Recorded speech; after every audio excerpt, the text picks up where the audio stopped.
Um, the supports were amazing to get off. It was like a dream come true, but sort of, because we lost the axe. But I've never in my life, as long as I've been 3D printing, although this is how to make YouTube shorts, we're going to dedicate a video just for you on that. If I can somehow manage to take it apart without losing my hands, or his hands, or whoever is under that costume over there. All right, so without any further ado, let's get started. We are live. I just want to make sure everything is live. Normally we have an intro playing in the background with music and all that other fun stuff while I'm doing this, but you get to watch in real time. So normally what I do is I go to my channel, see how we have a little calendar there. Aside from the calendar, you should see me in the shadows. See, that works. But we should also have audio. Being a YouTuber, sometimes we don't get audio with our feed, and that's not my fault. Sometimes it's YouTube.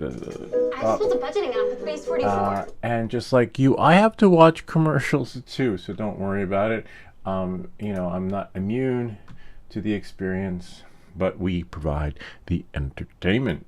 That works. But my lips are moving to the sound of my voice, which means that the sync offset is perfect. If it's not, I have a video that actually shows you how to do that for those of you who want to get their sync offset going, because by default your audio will never match your video if you want to live stream, unless you do that, unless you're doing a silent movie like a stream or showing something, and then it doesn't matter. But if you want your voice to matter, you need to do a sync offset. Knowing that, moving forward, we're also streaming in portrait mode, so I need to check the portrait. Unless you do that, unless you're doing a silent movie like that. Looks like we are golden. And then I need to go into the portrait mode and edit that one, because that one is not set for certain things to happen in real time that need to happen, because YouTube prioritizes the doom scroller. So they think mobile first, which makes sense, because how many people are home like right now, like me, on the internet? When you're home, even when you're home on the internet, it's on your phone, rarely on your computer unless it's work related. So that's why YouTube prioritizes that experience first, and I have to set that here. Okay, so it looks like we are done. And normally this is what we have going for you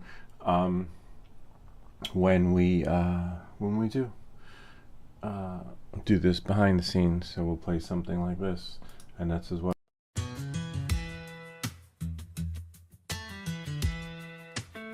My name's How to Baloo, that's what they call me online. Everything. Anyway, you get the idea. But we'll save the intro for last, so that, or call it more of an outro, right? The outro. So I need to go back into live again, and then open up the comments, because people like to say stuff. Sometimes we get trolls. Sometimes we have legitimate subscribers. Sometimes we have, you know, it is what it is. But either way, we need to be prepared and bust out the chat, right? All right, knowing that and moving forward, we are golden. So now I just need to open up a new browser. See, it's not as easy as you think. And go into OpusClip and get the show on the road. Speaking of show on the road, I have another Starlink accessory they sent me. Why isn't this? Make sure your keyboard's on. All right, let's see what we have here. OpusClip. Come on, you got this, little guy. Ah, there we go. All right, YouTube Shorts becomes a weekly thing, which is great. Saves so much time. You're able to take your videos that you made and customize them for the mobile experience, because again, it's always think mobile first, and that format's always going to be like this, in the priority number one, instead of like this, portrait, landscape. All right, so what OpusClip allows you to do is to take that experience and do this. The only downside to OpusClip is that you, as you can see, you have to go in and check each video. That is the only downside. So let's say, for example, let's activate the cursor, and so you guys can follow along with the bouncing ball, if it lets me. Cursor Pro is what we're using. Feel free to remake these videos, but we make these videos so you don't have to. And then we'll go here, enable cursor. So you get, I have 64 credits left. That's going to replenish in a couple of days. If you want to see how often it replenishes, probably next 3 days. I'm not sure, I don't remember, but 2 days, the 22nd. And it's $29 a month, but even though you're paying premium, and I'm going to get 300 credits. The credits do expire. For example, here, these credits expire in 33 days. So I have 33 days to use those credits. As long as I make a short, right, and schedule them, the credits will have been used. But then, even though the credits are used, if I go back into home, the video experience will expire. These expire. So now I need to schedule these. So this one, 24 days is good enough because I was busy the last few days. So this one I believe is done. Let me see. See? This was a short one. It didn't generate much with this one because it was an accessory. Sometimes you'll have a video that's 5 minutes and it'll generate 20 clips. And sometimes you'll have a video that's 5 minutes and it'll generate 1, 2, 3, 4, 5, 6 clips. So there's no, don't get your hopes up because you shot a long video thinking you're going to get more shorts out of it. It's just a crapshoot, knowing that moving forward. So I only have, after today, I'll have 1, 2. So next week I'll probably do one of these.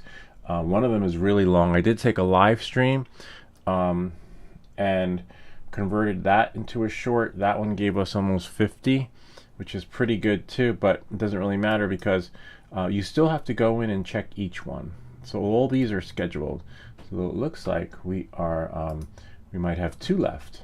This one's a short. This one's a short of a short. Sometimes you can upload a regular short just to have the experience you want, as you can see, and just make one dedicated short. And this was like a stop in motion. Whoops. And you can watch this right here because sometimes, hold on, where's my, oh, I gotta shut that off so it doesn't echo. Otherwise you get an echo. So sometimes it's nice to take and make a dedicated short, upload it, and not clip it, right? Clip it just means it's going to create little videos of it, and then you can just have your own dedicated video. Enduro 3 30 days after. And this one, see, they're scheduled, which is great. So it only means I just have 2 left, which is great. Maybe 1 after today's video. So we're going to do 3D print not sticking. Since this one is already filled, they're all filled except for, so that we'll only have 1 left. Let's right click here, open in new window, so I don't have to keep going back and forth. See, that one's done. We did that one on the last live stream, and then there was another live stream where it just crashed. So here we have 28. If you're only using, if you're only using 1 camera, you shouldn't have to go in and do what I'm doing right now. But because I use multiple cameras, the automated experience that's premium, that's paid for, that's supposed to do this for you, doesn't. You got to go in and click on each one and make sure that it actually put the video where it was supposed to. So if I have 28 here, I got to click on each 28 video. Sometimes you can scrub through them. Scrubbing just means taking your mouse and clicking in here and then seeing right there that little line and just looking. But sometimes, see, it lets you, and then I'm like, oh wow, that, oh wait, nope, we can't see what's in here. See that? I'm like, damn it. So now we got to go in and fix that. So thankfully this one isn't so long. It's only 28. So I can just click on the video. I'm like, only 28. Well, the next one has like 49. And then you click edit. And then the edit, down here you have like a little timeline. Oh man, I hate when they're like this. Look, I've got like freaking over 10 clips to sift through. Make sure you have it connected to your Wi-Fi. Remember, it's an API. Loading video and editing resources might take a moment. When that happens, it's good for business. Welcome back to Everything That Glitches. So even if you set the time aside to do this, as you can see, I might have to come back later. Last time the power was out, and then this time they're out. It's an API, so it's a software as a service. So now I have to scrub through until I get to right about there. And then here we can do, I'm going to say gameplay. Voila. You know, and every little bit counts, because sometimes people will comment and be like, what am I looking at? You know, I don't understand.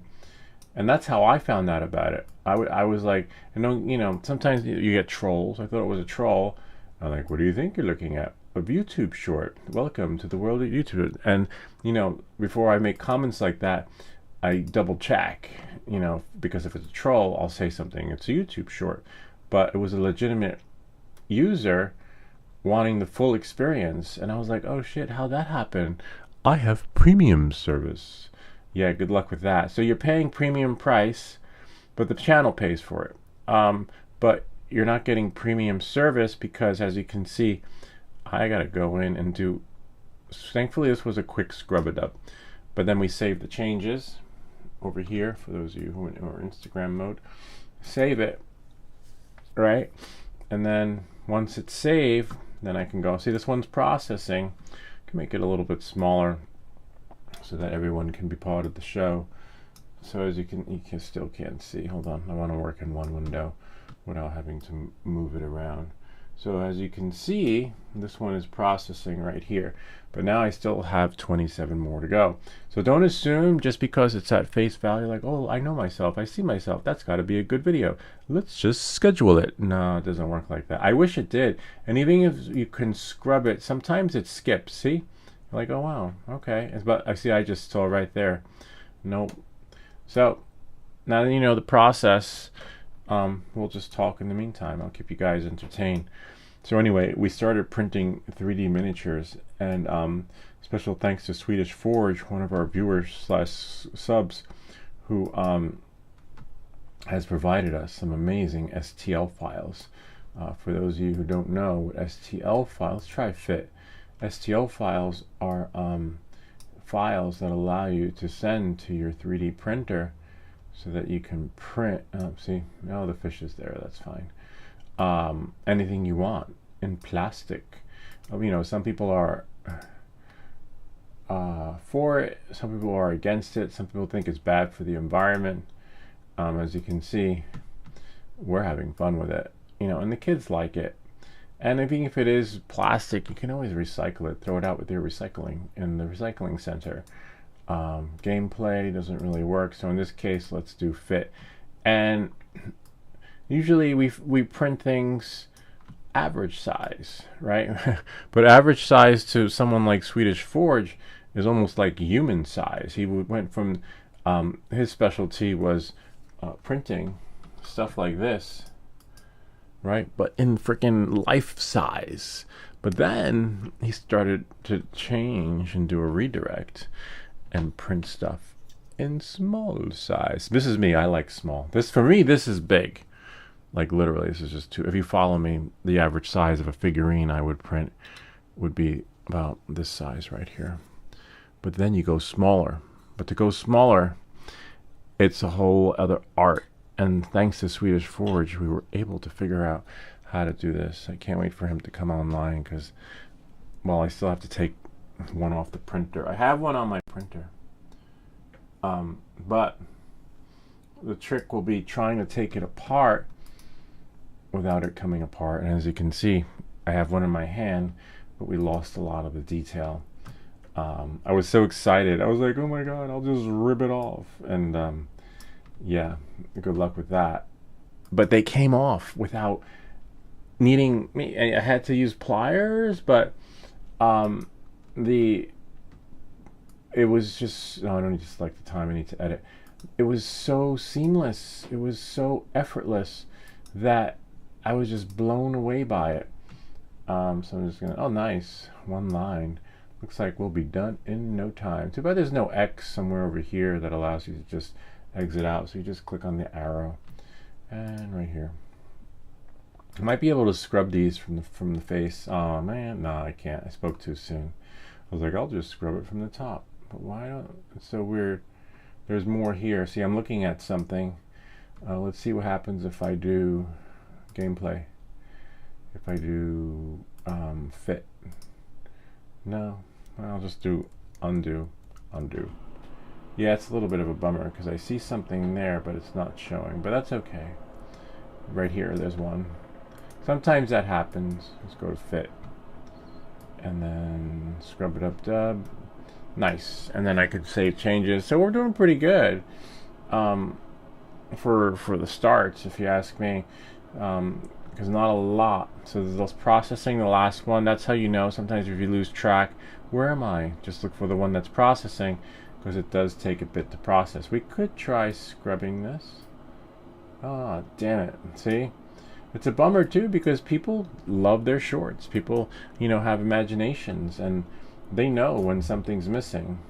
And you'll know when something's missing too. There we go. There's our full plate. And there's one more plate. See, I gotta fix that one. Gameplay. And voila. Nope. Damn it. It's okay. We're still ahead, because we're what are we at? 8? Right? Or 9? Save changes. But then we still have to schedule them. But scheduling them will be a breeze. It'd be nice if you could just dedicate your time to scheduling. But it doesn't work. Oh, wow. How do I have 28 but only... Oh, I see. It's the rest needs to feed. Sometimes that happens. The rest don't load until, you know, until you scroll down. Nice. See? And then this one. Nice. Whoops. Sometimes that'll happen. And then scrub it again. Yep, to the end. It's nice that it holds the place where you were scrubbing. And that's nice. This one we can tell. See? Where's the rest of the screen? It's cut off. We don't want to schedule it. We want to just click it and then edit. And then, oh, nice. This one doesn't have a lot to scrub through. So for this one I might do fit. Look at that. See? But it puts me in the corner, but that's okay. Look, you can slide that over. But then I don't know. You still lose some anyway. So, you know, in that case, you can do gameplay. And then there's something over here. Not sure what that is. Sometimes you have to just... Yeah, it's alright. Remember, there's shorts. So the original video got like 24 views, right? But between all these, I can get a total of 10,000 views.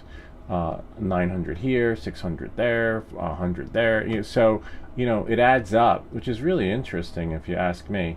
But again, YouTube prioritizes the doom scroll. Maybe long form content they say is dead, but and short form content is live. But then they say long form. I see all these videos. I never follow the guru, because all our content is based on the stuff that's sent to us. So I don't have to, you know, chase the algorithm. I just have to pray that the next thing that's sent to the channel is not some SkyMall stuff, or they usually ask, so they don't just send it. So yeah, so you know, but there are all these people talking about that now long form content is live again. Does that mean like all my previous videos that are 20 minutes long are going to get a second life? It depends, because YouTube will only feed you what you're hungry for. If your baby's hungry, you just give him food, right? Well, the viewers and subscribers and subs, they're the babies. So you need to keep your babies well fed. And so if you don't give your baby the correct baby food, which is like the latest trend, then your baby will go hungry. And that's why let's try gameplay. Yeah, the fish is there. That's why sometimes it does well and sometimes it doesn't. So you just have to decide whether you want to play the game. And I'm glad I don't have to play the game, because that's got to be exhausting. Following, it's like you're kind of like a newscaster now. You know, chasing the latest story, the latest trend, and that's the only way you're going to I guess, as they would say, beat the algorithm, or just comply. If you don't comply with it, you just get lost in the shadows. So I don't comply with it because I can't anyway, because remember, my channel is based on the collaborations, right? So I can't. Let's do fit. Nah. Fill. There. But you just go into your YouTube backdoor, whatever it's called, and then it will make a video suggestion for you. And then you'll know what video to make. So on that note, I know what videos I need to make. I got like 5 freaking videos. Well, I love it. No, I'm just saying 5 freaking videos because I fell behind. Usually, I'm doing 1 video a week, but I got like 6 videos. Something happened where I just, you fell off the horse. You don't want to get burnout. That's the thing too. This it's going to be exhausting making those 6 videos, but at the end of the day, I need to rest. I have other things going on, and you got to do what you got to do. And where was I? I'm not chasing the algorithm. So for me, I just need to deliver what was promised when they sent me the stuff, and they sent really cool stuff. I got I'm not going to price tag it, but you guys can get an idea if you count how much the merchandise is that's been sent and tally it up. But it's just amazing. I never thought, it wasn't my plan. I wasn't like, oh, I want to be like the has seen on TV guy. It's just things with drones took another direction, and I saw it coming. Kind of like the Drones-to-Damas, like what's his name? This is the Drones-to-Damas. Drone Camps. He saw it coming too, but he's been in the game longer than me, and he has like a leg up because he has these relationships built with people that will send him stuff too. But in his particular case, his specialty is FPV. I can do FPV too, but I don't know. I feel like those FPV drones are great and amazing, but I like the Zoolander of drones. They just keep changing the bodies. The new GEP RC Cinelog 20, and then you look like, oh wow, what's new about it? Just the body. It's the same flight controller, and just maybe set for different PID rates. And I'm like, wait, I don't understand. How is it new if it's still the same chip? It's like cars. It's fun, but then I love flying. Don't get me wrong. I love flying drones. But oh man, I saved it too soon. I was supposed to go through the other one. But you can only fly so many drones. If you look on my wall behind me, I have drones that I've built, drones that I've bought, and I can't fly them all. So you're gonna have to fall on the sword for one, right? And the rest will just become casualties of the war, just become props on the wall. And then I have to realize, and even with the FPV, my Avata, I got the Avata 360, the Avata, not 360, the Avata 1, Avata 2, and then Neo 1, Neo 2. But at the end of the day, I was only flying the Avata 2. The rest are just gimmicks. Honestly, they throw out these new features and like, oh, you can do active track, follow me, and you go to the Facebook group to see people doing, testing out, doing the follow me and track me. I'm like, oh my god, that's so cool. I want to try that too. And then they show the obstacle avoidance. Like, how the fuck they get obstacle avoidance working? Oh my god, that's so great and amazing.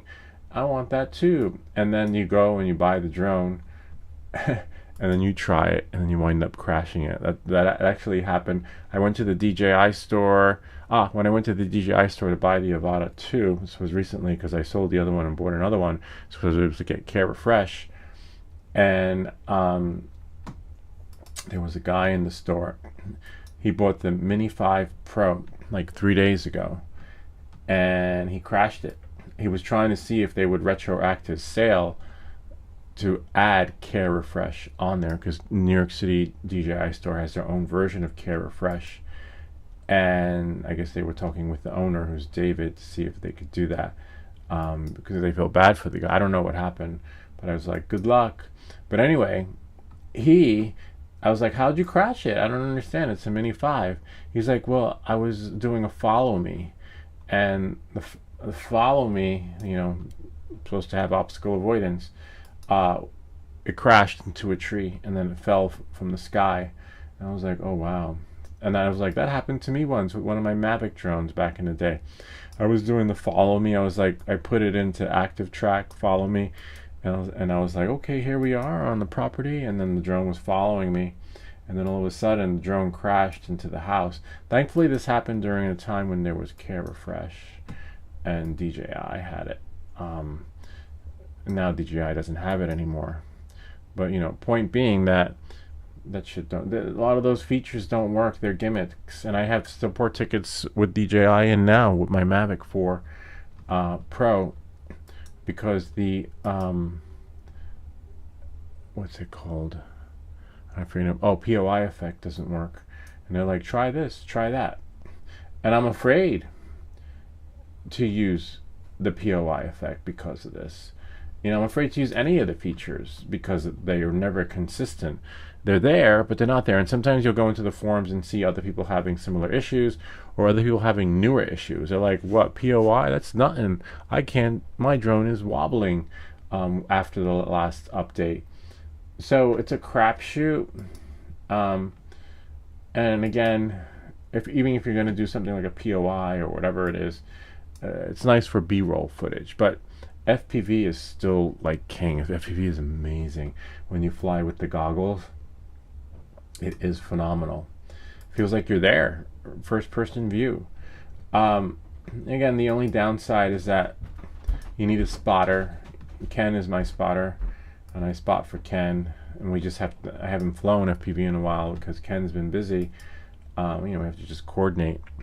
So you need a buddy, or you can fly FPV without the goggles. But it's no fun. You just use the RC controller. I don't think it syncs to the RC Pro though. And that's it. We are done. So now I got to schedule these. So not many. This is where things rock. So now what we're gonna do is we're gonna go here. But the more you fly FPV, the better you get at it. You work your craft. You get more confident.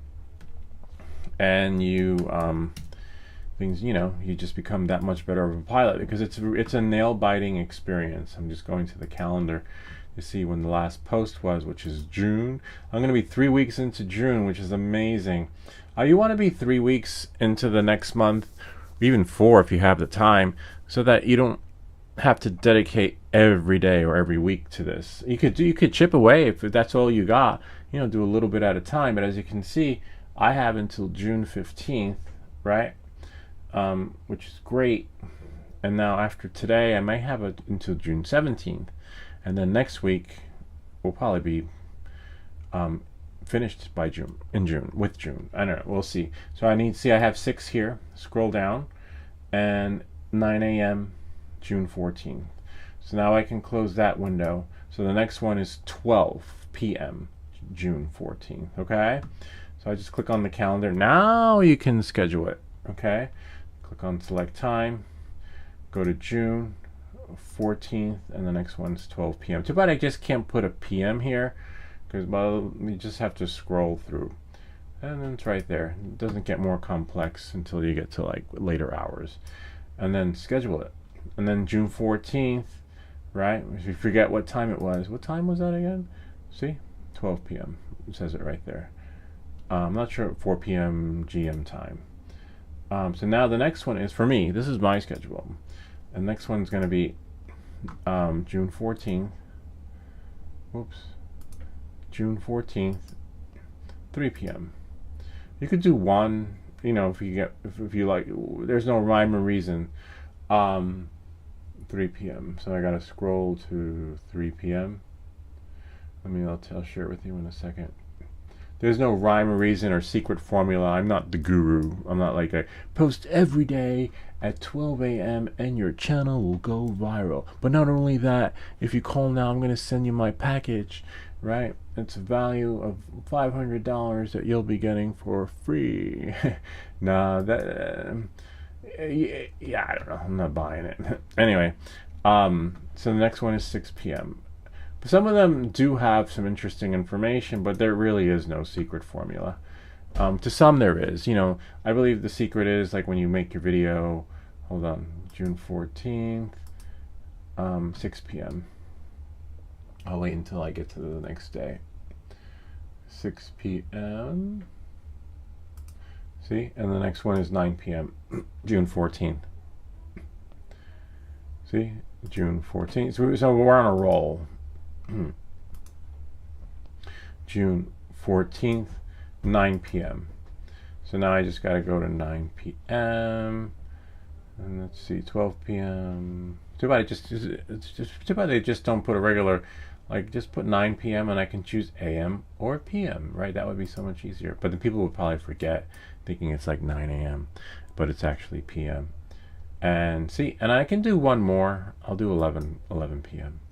June 4th, since we got rid of Instagram and X and all those other stuff. So select the time. Too many platforms to keep track of. Just dedicate one. YouTube is the only one that pays anyway.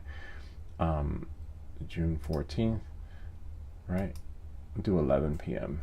This one's easy because you just scroll down. See, to 11, and then that's it. Yeah. So there is no secret formula. You just find the niche, do what you love, and you know, things will just happen the way they're supposed to. Like with me, things just happen the way I wasn't, you know, and then I started doing collabs instead of dedicated drone videos. And then it was, you know, because of the change too, you know, with the restrictions and then this and that, things weren't what they used to be. So I was like, what do we do? And then someone's like, why not How To by Lou? I was like, that's an amazing idea. Because all my videos were how-tos anyway, and I was getting solicited for stuff that I never thought I'd be making videos for to begin with. I was like, what if I said yes to that collaboration? So then I go back to those emails, reply back, like, hi, is it too late to get that? And then they're like, no, do you want it? I was like, when can you make the video? I was like, I promised 2 weeks delivery. In this case, we're running behind, but I got like 6 videos, but that's okay. I'll catch up. And again, you need to rest. Otherwise, because it's not like, look, my channel's not going viral, right? My channel's, maybe my shorts are, but the channel isn't. So, you know, don't kill yourself over it. You know, go have fun, go for a bike ride, do your, you know, do what you do that makes you you, and then maybe one day you'll wake up and you'll find the world wants to be with you. But until then, you know, I'm just enjoying it. So I clicked here. Too bad there's no menu here where I can just like schedule it from the get-go. Okay, so as you can see, we're on a roll. I don't have that many left. Maybe 2-3 more rolls, right? So now the next one's June 15th. Okay, see. Too bad it doesn't pick up where you left off, but it doesn't know when you want to schedule it, you know. June 15th, the first one's at 12 a.m. and we'll just knock them out. The next one is 3 a.m. See, I figured out this is my formula, and the reason why I came up with this formula is because we were pushing to other platforms, and I was like just thinking of a schedule that worked well for so many, because my videos are long. I was like, what's a good schedule to post them? It wasn't like, oh, I can crack the algorithm this way. No, look, I got like freaking 28 videos, and I don't want to stretch them out. If I did 4 or 5 posts a day, I'm still going to be left with like another 20, and I didn't want to like. And then you see, I have other videos in the queue ready to be pushed out. So that's why that's why I post several times a day with the shorts. The next is 6 a.m. is because I don't want this video to be stretched out into 30 days of like, you know, 2 posts a day. So that's why. So, you know, you figure out what works, you know, and for your channel. The only downside to this is the June 15th, 6 a.m. I think, I'm not sure. I'm not a guru. I think the algorithm is hungry for my videos now. Like, Lou posts 20 times a day in order to be in good. It's like a hamster in the treadmill, where, you know, the algorithm is used to all that feeding, and then when you cut back, I think your channel falls in the ranking. But for me, I'll never have to cut back because, again, all my videos are based on the stuff that's sent to me. So I'm always going to have a video that's 10 minutes, 20 minutes. I've been trying to make them 10 minutes longer, to be honest with you. 9 a.m. is next. Even if I do 10 minutes now, I'm still going to get many shorts from here. So I'm still going to be stuck in that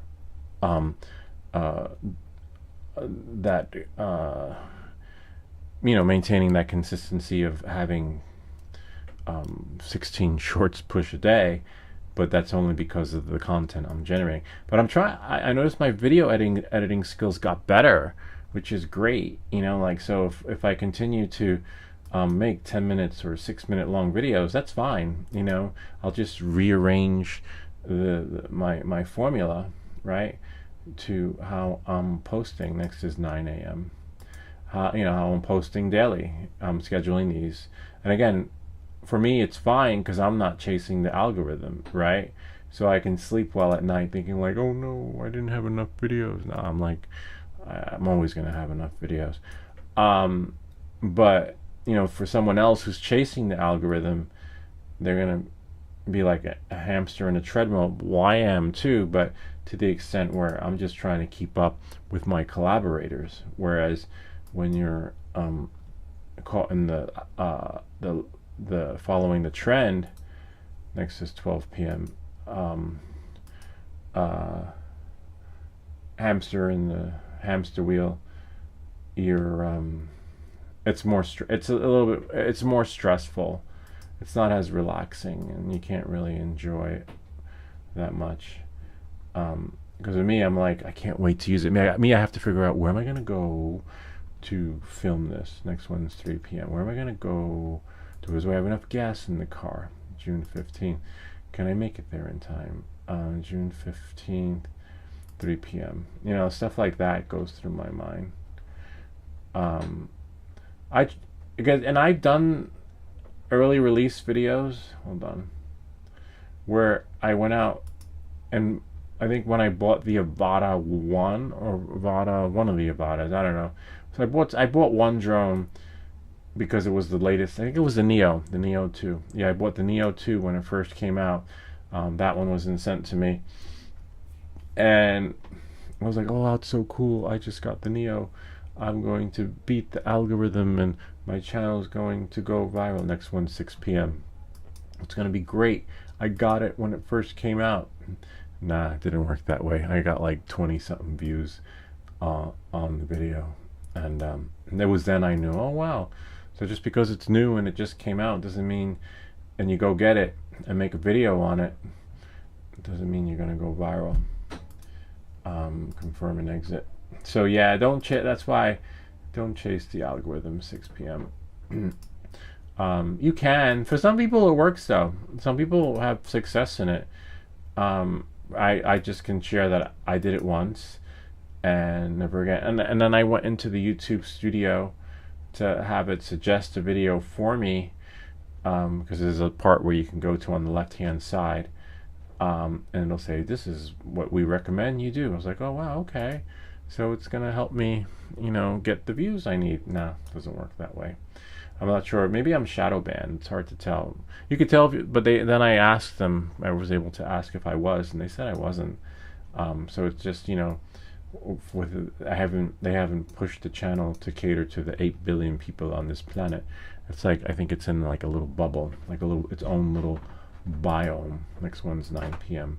where somehow it needs to break free from the dome. But it is what it is, and again, if I wake up and it's there, great. If not, I have so much stuff I plan to sell during the garage sale. That's what I'm thinking about. Like, I have to think about what am I gonna let go of, because you can't keep all this crap. You literally can't. One, it's not healthy, and two, just become like on the A&E, do 11 p.m. Special hoarders.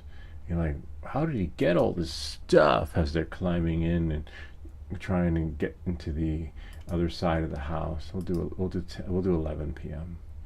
here. Yeah, so eventually you have to let it go, and people will buy it. I have some of the Starlink accessories that people will buy, that videos have already been made for, or not even the Starlink stuff. We gave a meter to Bob The metal detector my daughter wants to keep, so she's looking forward to using that. That I have to find time to make a video for and figure that part out. You know, we'll see how that goes. Are we? Yeah. So I don't know. Time will tell. All right. So this one will be June 16th. See, we're on a roll. We're almost done. See that? June 16th. First one is 12 a.m. and next one is 3 a.m. See, after this we are finito. Then I'm signing off, and I'm going to try to slowly take those supports off. See, June 16th, 3 a.m. Hopefully there's enough to do the whole day.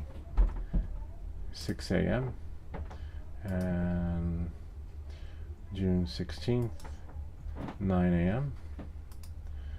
Let's see, June 16th, and the next week we'll probably be done with, almost done with the month. June 16th, 9 a.m. So you just go right here, 40. You can, and again, it doesn't have to be on the hour. They have 8:15, 8:30, 8:45, etc. So you're not, you know, locked into any particular, you know, maybe 8:15 work. There's no secret formula. So, you know, don't get all excited. The next one's 12 p.m. See, June, like, oh, if I post every day at this time, see, like, these are the times: 1 o'clock, 1:15, 1:30, 1:45. Okay. And if you forgot where you were, just confirm and exit, because that does happen. See, 9 a.m. So the next one's 12 p.m. Maybe we'll make it. Maybe I'll make it through the day. I don't know. We'll see. June 16th, 12 p.m. I think so. I think we're going to make it. June 16th, 12 p.m. There we go. Schedule it. And next one is 3. Yeah, we're going to make it. Next one is 3 p.m. June 16th, 3 p.m. 9 a.m. 9 a.m.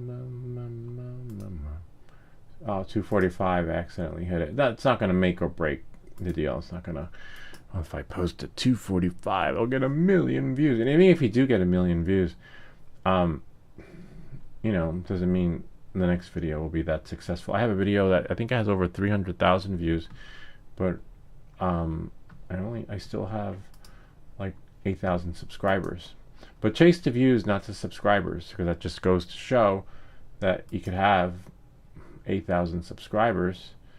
Where was I again? And more views than subscriptions, which is great.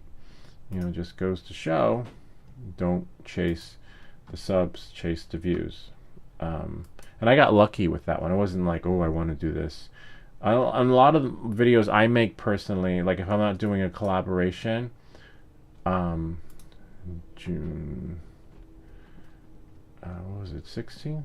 Hold on. Confirm and exit. June 16th, 6 p.m. June 16th, 6 p.m. June 16th, 6 p.m.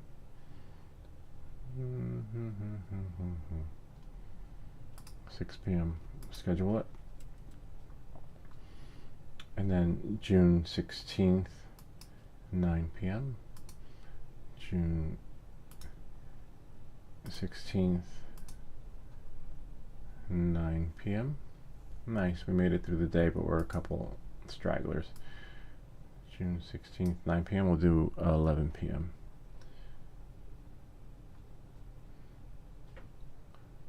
June 16th.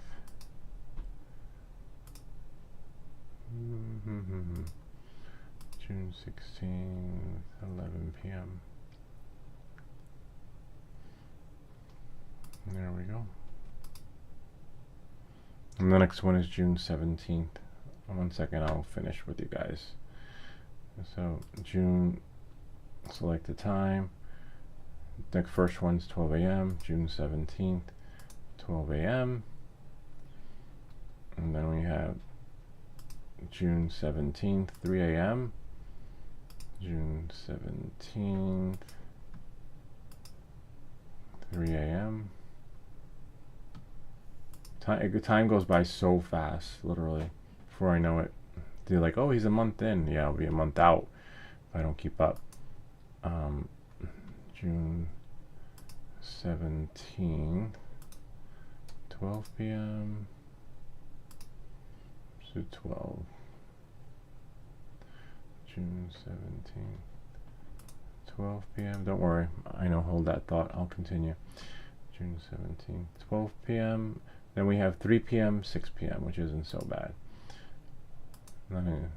June.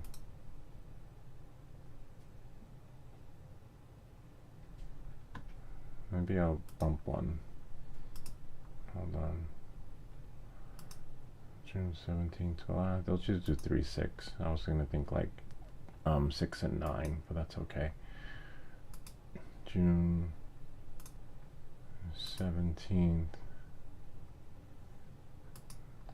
3 p.m. June 17th, 3 p.m. Schedule it. And last one, 6 p.m. Last one, June 17th, 6 p.m. And then, you know, there's definitely enough in the next one. June 17th, 6 p.m. So as I was saying, if I'm making a video for myself, it's usually for a problem that I have, like change the oil, this, how to fix that. And then I was like, oh, I'm probably not the only one on the planet that has that problem. That'd make a nice video. And that's how the channel started. I bought it, you know, I had got, the drone was a gift, and then I couldn't figure out how to use it. I went to the forums and I'm like, read the manual. Or like, you don't know that? How could you be so stupid? And then I was like, oh, I'll figure it out. And then I figured it out, and I was like, oh my God, that'd be so cool. What if other people have that same problem too? And then that's how, so it wasn't like, oh, I want to be a YouTuber. And then the videos kept piling up. Oh, Bob, I didn't see you. That's so weird. I didn't hear, yo, yeah, no ring. Yo, I didn't hear no bells. Let's see, maybe now, because I shut it off. I forgot why I shut it off. Oh, I was showing them the trailer. Yo. Huh. That's weird. Yo. Say, hey, Bob. Maybe now. Yay, I didn't hear no bells. All right. Remember the movie Rocky in the end when he gets beaten up and then the guy walks away and he's like, yo, I didn't hear no bells. And then they start the fight again. I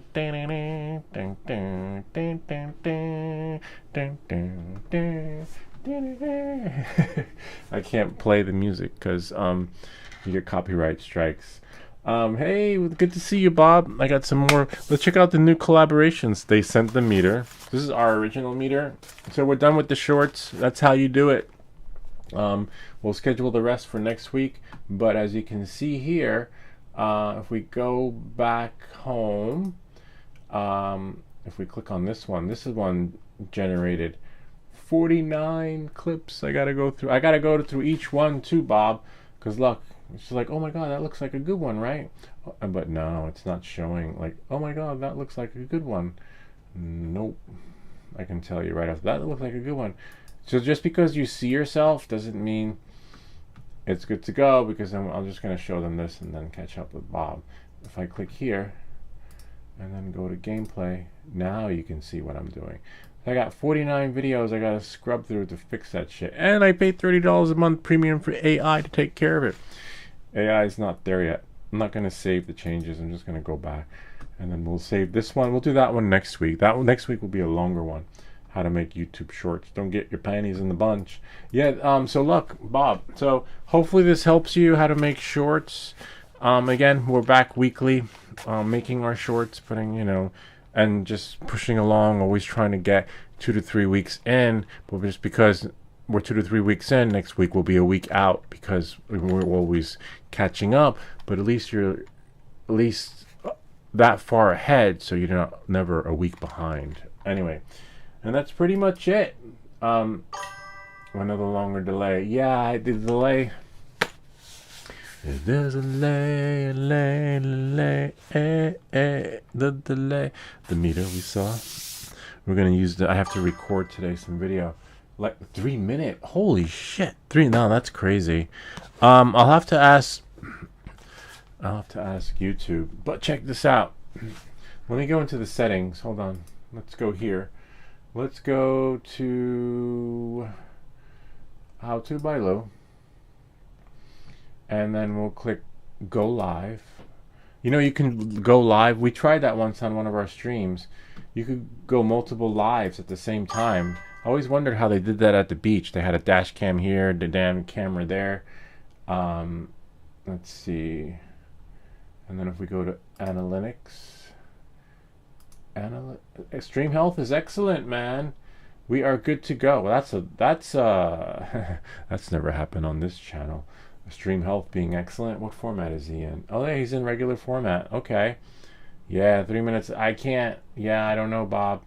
YouTube is always working on something. Ah, let's try this. Maybe. I think it's somewhere in here. A speed test. Maybe it's my internet. Allow. I could always allow. It's my provider anyway. Take the test.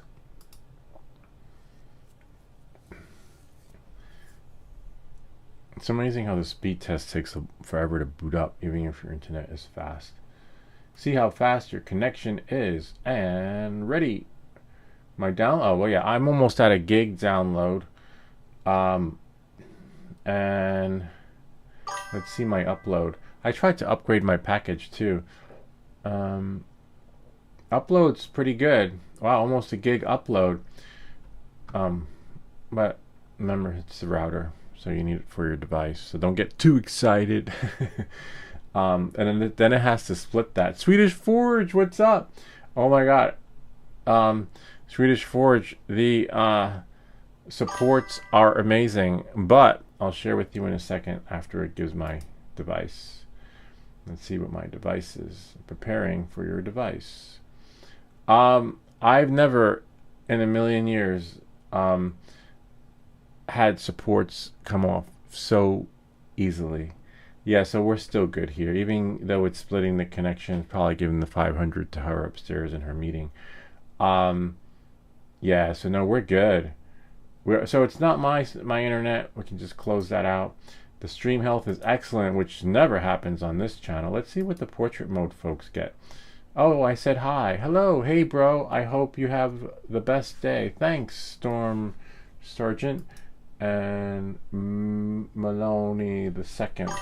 Hi, everyone. Hi, everyone. Remember, YouTube? That's so weird because I didn't hear... because I didn't pop this chat out. Yeah, so I need to pop out both chats. Remember that next time. Alright, and then, so yeah, oh wow, did you see that? It had like over 101 views. And then the other one, the other format had like 20 views. I think it caught up now. I tried hitting the like button. So Swedish Forge, oh my god. So the, how to make YouTube Shorts is over. But we'll be back next week. And if you have any comments or questions, feel free to leave them down below. Or ideas for other videos. Remember to like and subscribe. And we'll see you all next time. And then we'll go here. And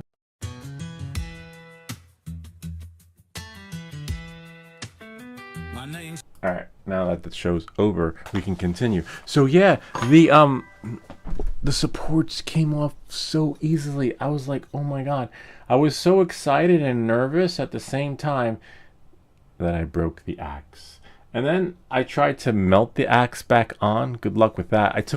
I heated this thing up, like a little flat surface, like this. And I was like they do on the horses or something when they brand them.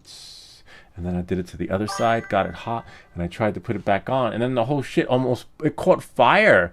I didn't realize that this stuff lights up, like it burns. You could use it if you want to have like Kindle or Tinder or whatever it's called for your fire starter kit. Just throw some of your old PLA in there and the shit just lights up. It's flammable. I thought it was just gonna melt, and I was using my my Tesla lighter, right? Does it ruin? Nope. It's more like a Tesla coil. I guess that's why it's called a Tesla lighter, because you could use your Tesla coil to make a lighter out of it. That's basically what it is. It's flammable. It's hot, and shit just flamed, and I burned myself. I spilled some on the keyboard because like, oh shit, and then it melted. Thankfully I didn't ruin my keyboard. I was able to clean it. Got the little specks over there, but that's fine. That's the keyboard for the workroom. I was like, oh no, my keyboard. And just now I only got a little tiny speck, which is fine. But yeah, the supports came off so easily. And look, I'll show you, and you know what's missing. Look at that. I'm gonna make another video dedicated to you, but I want to record first. And the gun, like his little, we just lost his little thingy. And the supports, I re-added supports, but we have one on the bed ready to be taken off. Here it is, right here. Creality High. I don't know. We'll see. I don't know if I can move this one over for the Instagram people. So yeah, the axe, I was like, damn it. And then I lost, I also lost his other parts during the process. Those little horns in the back. He looks better without the horns, but if you're going to do a video like and dedicate it to you, we got to be able to take the whole thing apart, right? Like literally the whole thing apart without losing. And the detail is amazing. So you got it working then, in other words? Well, sort of. I got it working. You got it working, not me. It was your solution that worked, but now it's just a matter of, I don't know, getting the supports off. Let's take the other one off the bed and see, right? Because I could always print it again and do a live stream, right? Oh, here, look. Pretty soon they're going to send me Starlink underwear. Another Starlink accessory sent to the channel. But this one's better than the other one because this one lacks 7 to 8 hours of charge time. Is that right? I have to look at the specs again. Too bad they don't put it on the box. It's probably because it's a 45,000 milliamp. Makes sense. But more battery life. And I got another Starlink. All right, let's see. Hold on one sec. That one I don't know. I have to record. That one I promised I'm gonna record next week. But I'm gonna do the multimeter one.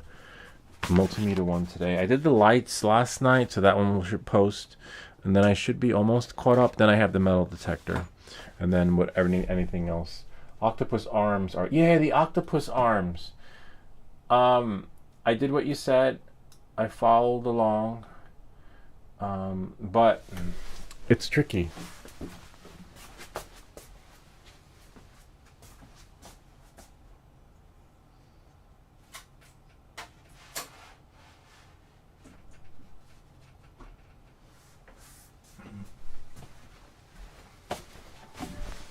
All right, there we go. Full version of me. I'll let you guys see first. Looks a little bit better with the octopus arms. Wow. Definitely the axe is not going to come off this time. I can tell just by looking at it.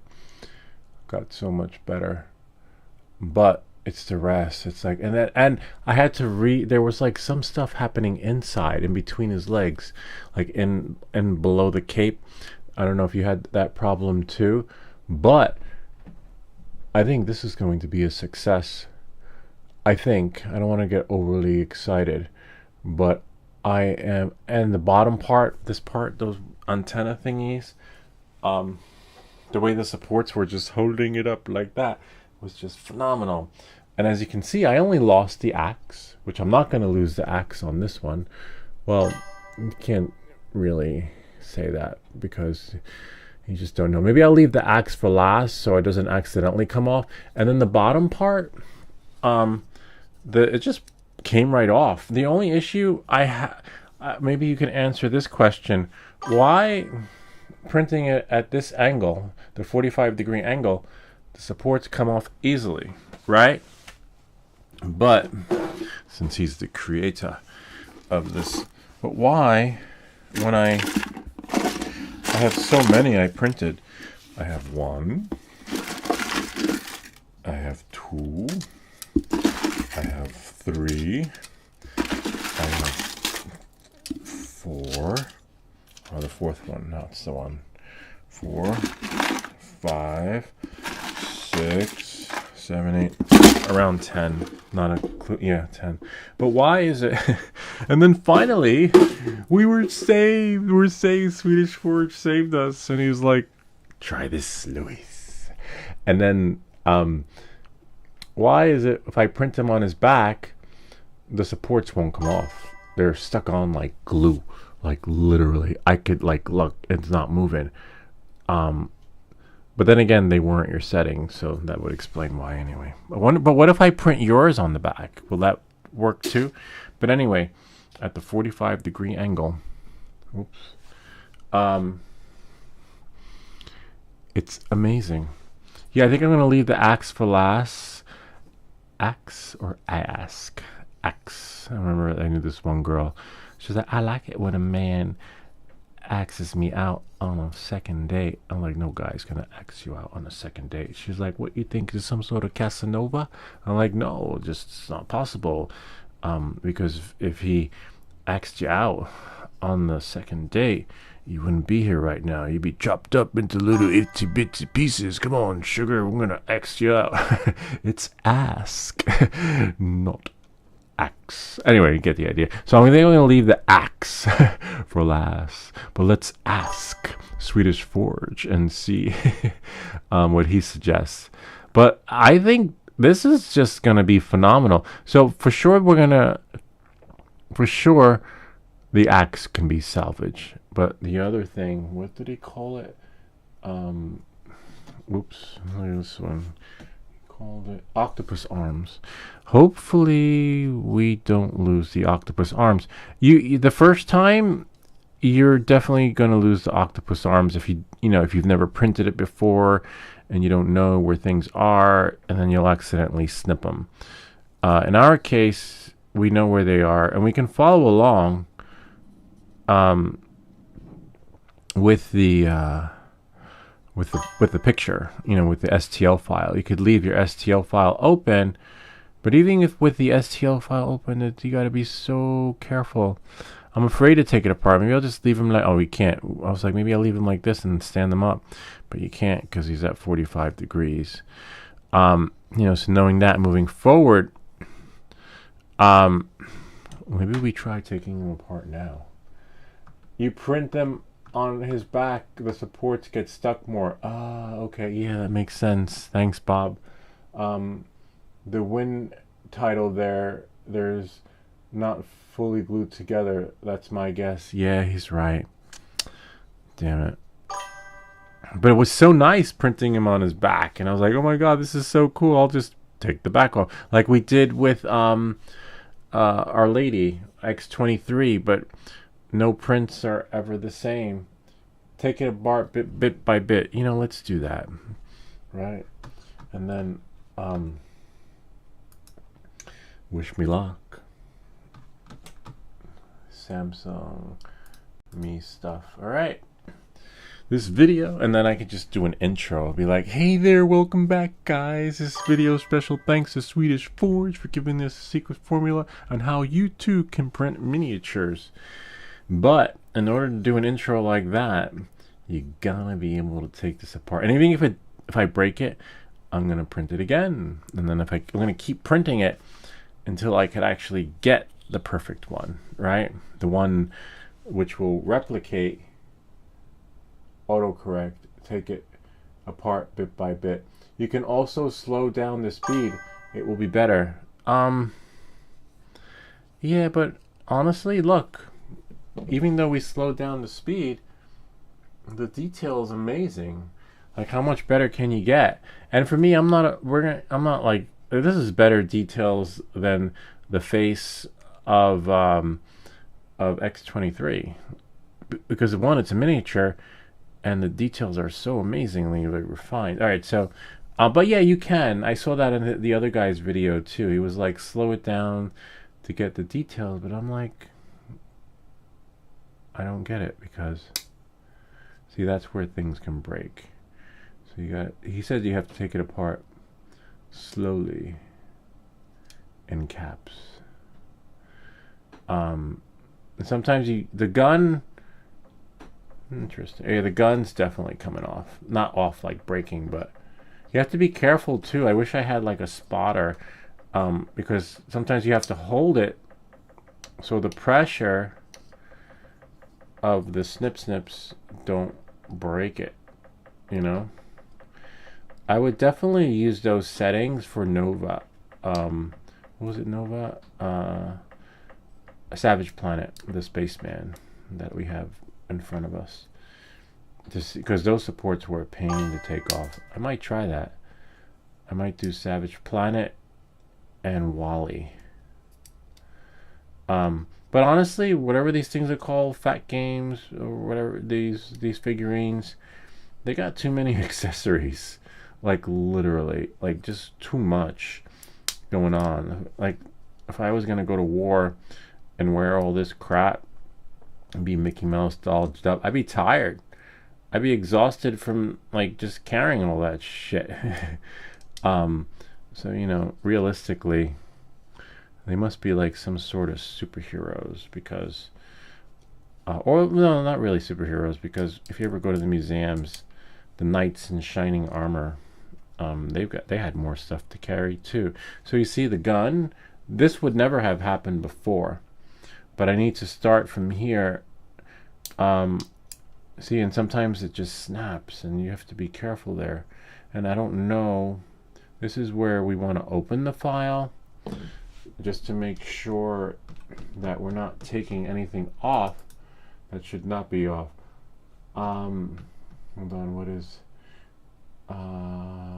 Bob said less of a high speed for it to a spaghetti. I saw that.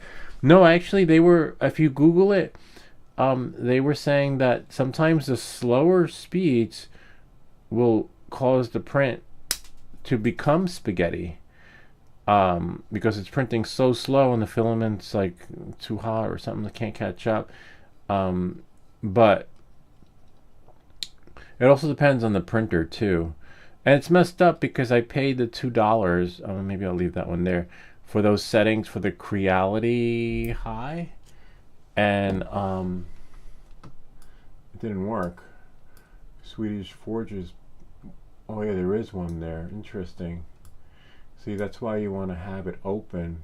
Whoops, because there is a like an octopus arm over here. So have it open while you're looking at it, and then if you look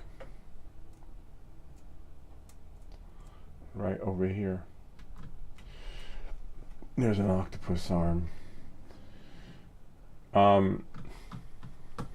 So a little bit of a bummer.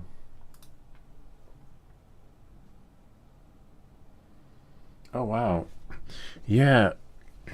I didn't even know it was a thing. Now I have to check it out. I didn't wait on Warhammer. Was that like a TV show? So now I have to be careful with that one there because there's an octopus arm. And again, you have to hold it because the pressure, it's like cutting your nails. When they go flying and the pressure could cause your nail to crack or take a casualty of war with it. I'm going to look it up. So yeah, Swedish Forge is right. You do have to have a window open and look and whoops, turn it so that we don't, so that this guy is not a casualty of war and wind up in our collection in the bin underneath and be like number 11. Number 11. Is it number 11? Oh man. You gotta be careful as you're cutting it. Number 11 is from Stranger Things, right?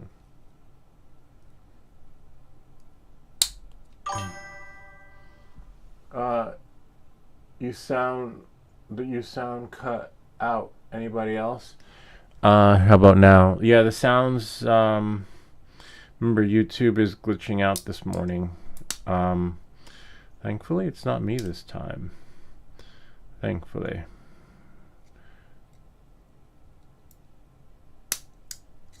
Gotta be really careful. Oh man. Wow, that's a small one. Amazing how it printed. Never mind, it came back. Yeah, but it sucks that it's doing that because it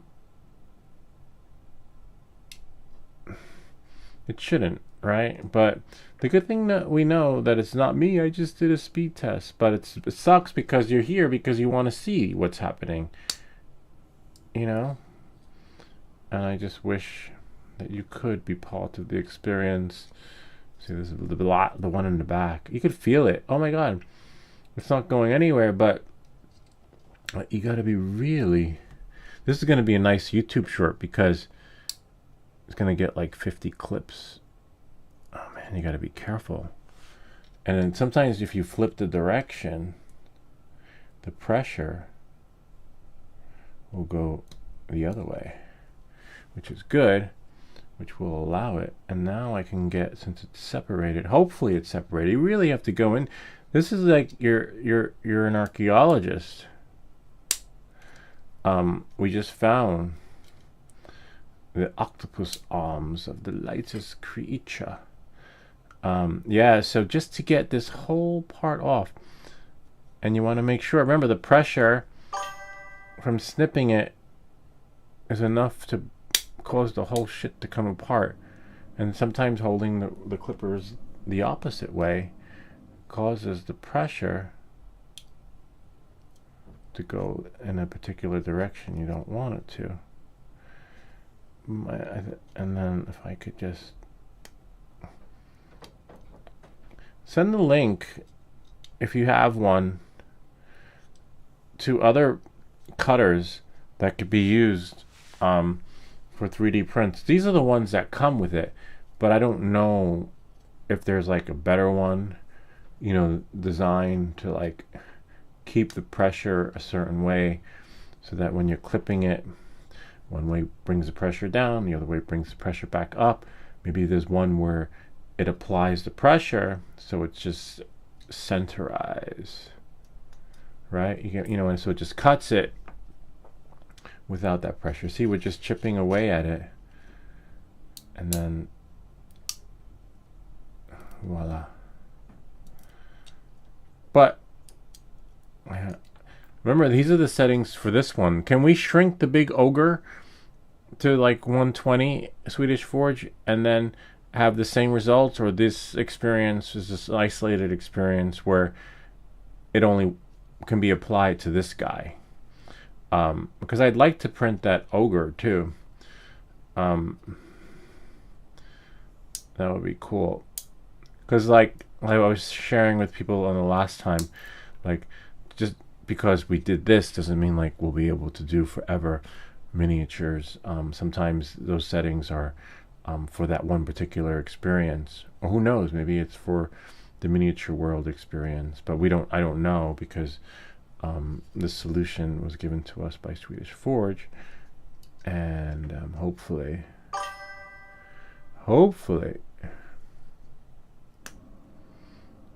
it can be applied to every 3D print, because I want to print that ogre. But I don't know if I want to print the ogre next. I want to find one like a spaceman, because honestly it is nerve-wracking. Because remember, it took like freaking 4 hours to print this, right?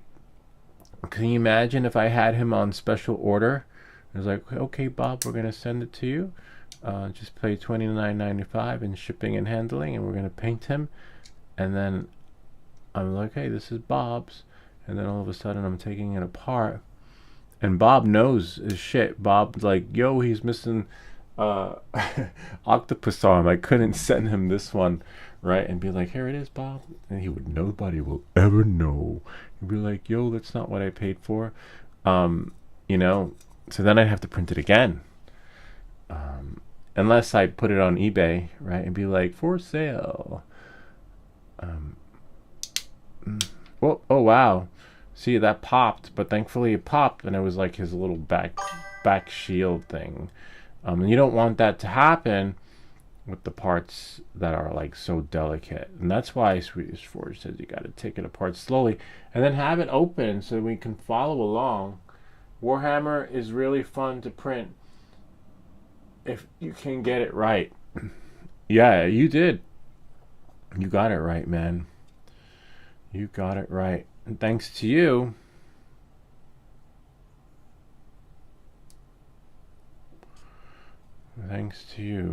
we got it. We got one. But even if you could glue it, what kind of glue? Because I couldn't. I almost burnt my freaking house down trying to melt it, and then because the glue wouldn't stick, I was like, I'll just glue it. I'll just like do like a little hazing thing, make it flat, and yeah, good luck with that. That didn't work.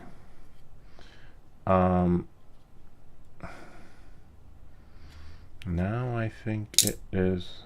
We get more space to work with in the bottom, which is good. But what's amazing with this is that we can use those settings, I hope, for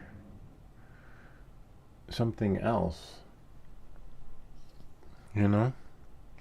I think. I'm not sure.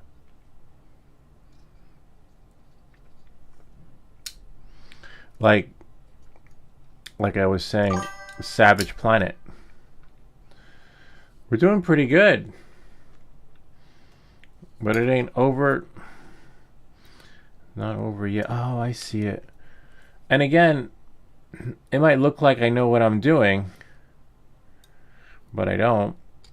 I mean, now I do, because after like 10 times of printing this, you know where his parts are. But if you're a big fan of the character, you would know too. You know, so you either have to be a fan of the character to know exactly where shit is, or print it 11 times, and you will definitely know. You'll be a Warhammer connoisseur. Like, oh, I know, he's got octopus arms. This one I'm going to use with the tweezers. Really tricky. Wow, this is crazy, man. Literally, this is like crazy hard. Because you're excited. I'm excited and nervous at the same time. I'll get in there with the pliers because I don't want to. You know, you can twist it and then pull. Oh no, you have to be careful. Looks like it's attached to something. Booma. Yeah, it's attached. Gotta be really careful. It's stuck. Sometimes it'll get stuck. And you want to clip it so that it clips correctly. But that pressure, man. The pressure. And shit flying all over the place, too. So be careful. You could be like walking in the middle of the night, and then to be like stepping on Legos. Be like, that happened to one of my kids in the living room. Ivy printed something, and she left one support on the living room floor until he stepped on it, until he was like in so much pain. So be careful. Like, I'm in my basement right now, but if you're gonna sit, watch TV, and take apart the supports, just know, be careful where they go.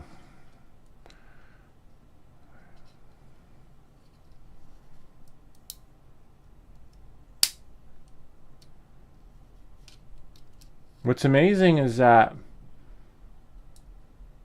hold on, I gotta be really careful. Be very careful. Damn it. Nope, nothing broke. I'm just being really careful. It's that pressure, man. Like, I wish it was applied evenly. Ah, we lost his octopus arms. We could glue that though. Damn it. See? Yeah, but there's supports in there. That never would. Oh, we can glue it. sort of. We'll take it apart. See, this one, damn it. Yeah, I think I saw in the comments someone said you can glue it, but even if we clip it, I have no idea what the hell that is. Yeah, it's like supports stuck in there. We could always repaint them, the supports, so that it just works a little bit better. I don't even know. Oh, I see. Okay. Just gotta like follow it like a bad puzzle. Yeah, this is gluable. Okay. So what we'll do is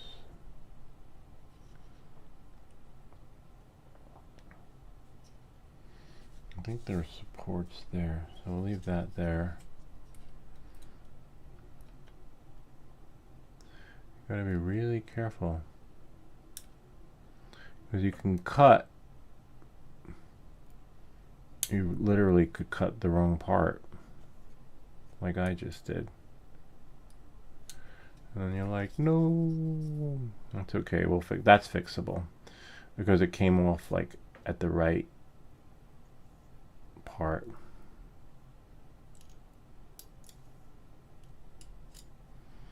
That can just be put back.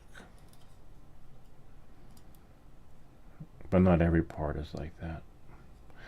See? The way it's stuck on. It's just so tricky. And use tweezers if you can. But in this case, tweezers are not going to work. And then we'll just take that, put that there. Sweet. And then we still have the other side too. The bottom's just going to come right off, which is phenomenal. But it's amazing how the supports come right off. Oh no, I didn't see it. I know. Yeah, I know. I didn't. You didn't see that. You didn't. No one. You didn't see that, right? No, no one saw that. I didn't see that. I don't know what you're talking about. He was made that way. Oh man. Oh wow. Look. This is how the supports originally were. Hard to take off. I could try printing him again, and I'll show you the secret that was shared with us, Bob, by Swedish Forge. But this one, we'll take that off. See, the trick is, yay, that one came off. Don't want to mix up the parts though, because that will go there. That one can be glued back. We got lucky with that one because of the way it came off. But so far so good. But the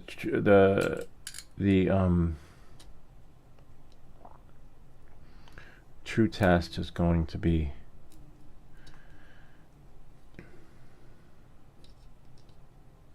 the axe, because the back we can just glue back, but his true features, I need a bigger one. That axe has to be put back together. Let's cut that part out. If I can get the whole thing apart though, I will. Without, oh wow, interesting how these don't do justice. You would think that bigger was better, but apparently not. If I can just get in there. No, I can. Now I should be able to. I spoke too soon. Pull that off, but it's like fused in there from underneath. And again, if you don't know the character, it's going to be hard because it is fused in there. And the cape, you don't want to ruin his cape. We managed to take him apart before. And I heard something without a problem.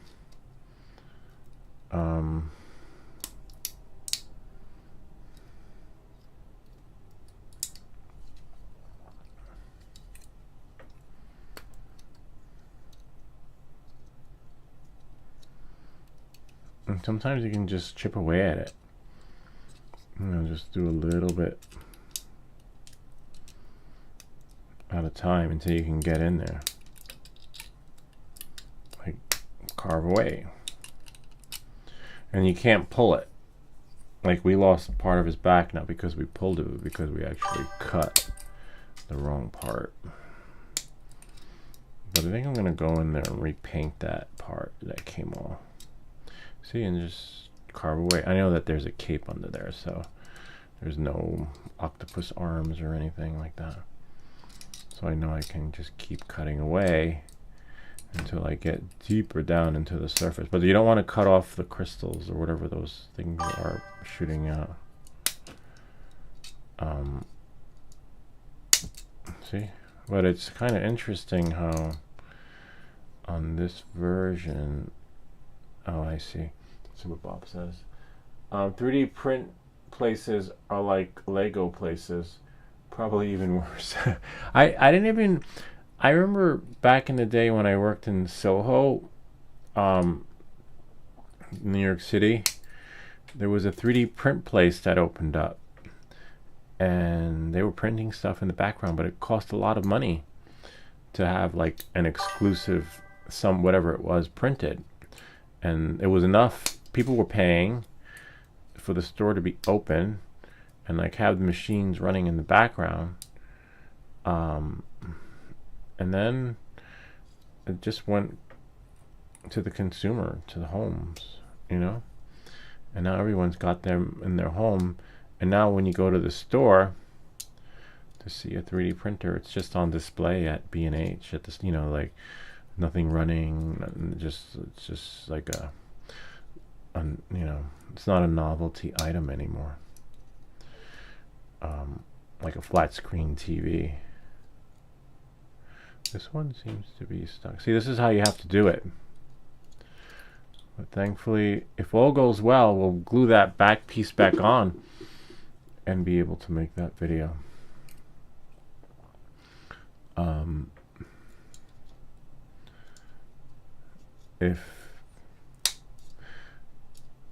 Yeah, remember the flat screen TV? There was like a flat screen TV that came out that weighed like 300 pounds, and it was like, and when you looked in the back, you're like, that's not a flat screen TV. It was just flat in the front, and then and then the back was like, you know, like, wow, that's a big TV. And then eventually you got the flat screen. But the flat screen TVs were like 3D printers too. In the beginning, you know, it was like, they were like really expensive. I couldn't even buy one. I had the fake flat screen TV where it was flat in the front and then the back. You needed like 3 people to move it. It's like, hey, you want to come help me move my flat screen TV? Now, you can put that on the wall on with yourself. You know, they make it so much easier now. So we're just trying to get his cape. See? Again, I've done this 11 times. So, or if you're somebody like Bob, you know, who knows the characters, knows to look for like octopus arms and things like that, you'll be all right. Or just remember, have it open in the background so that you don't mess it up. Just follow. And I was following along. I have it open on the screen, but for some reason I cut the wrong support. It wasn't a support. And we just chip away. Yeah, I remember that.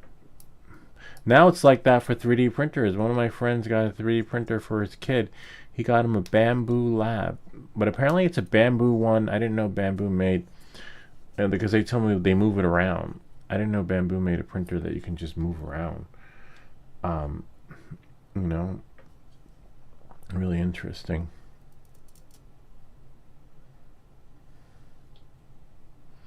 He's like, yeah, we just move it around, put it different places and print. I was like, what?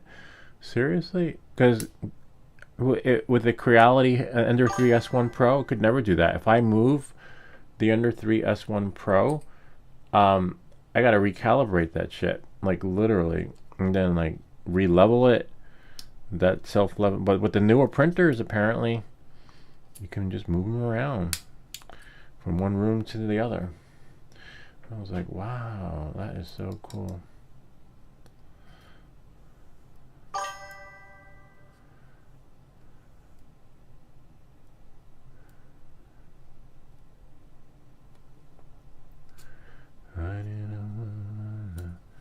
So somewhere in there, it's a little bit hard to get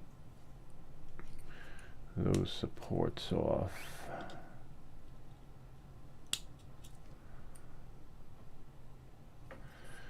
Yeah,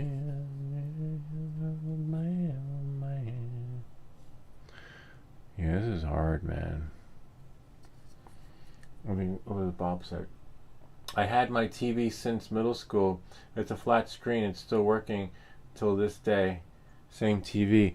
Yeah, we the TV that you see in our living room.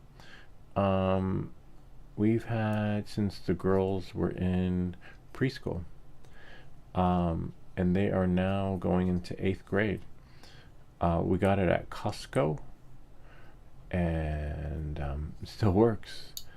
Like literally, don't need to buy a new one, which is great. You know, once back then they made things that lasted though. You know, like when you bought something, you didn't have to buy another one. Now you're gonna need a new flat screen TV because shit, you know, doesn't work. 8K, no K, port K. You know, it's not. But yeah, I'm happy with my TV too. And plus, I think it took 2 people to put it up. It's heavy. It's like a flat screen TV, but it's the one from like 13 years ago. Not the newer ones are really light. You can just hold one finger, and that shit will go up on the wall. Yeah, no, I'm happy because we don't watch a lot of TV anyway, as you can see. We make these videos so you don't have to. But when I do watch something, I'll watch it on my phone. I just want to relax. And then it's hard to watch TV with the kids around anyway because they narrate. They're like, what happened? What happened? I'm like, I don't know. You're watching. I just sat here. I'm watching the same show as you. I don't know what happened. Let's call the producer and see. We can find out. Maybe he'll share with us what happened to everybody in the cast. I'm like, I don't know. Yeah. So that, you know, like that's movie night. Oh wow, interesting. This part is stuck on there, which is fine. Yeah, definitely got too much crap on him. Like, well, then again, Swedish Forge had shared that these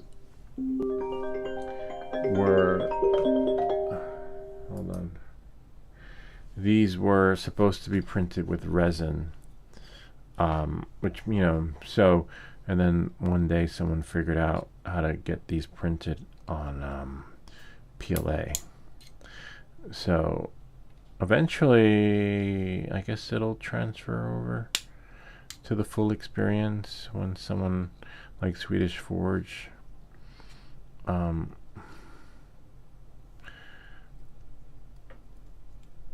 it is. Swedish Forge is doing this. I wonder how many, I forget how many printers he has. The settings he gave us. Oh wait, I wonder if I can print this on the Ender 3S1 Pro, right, and just slice it.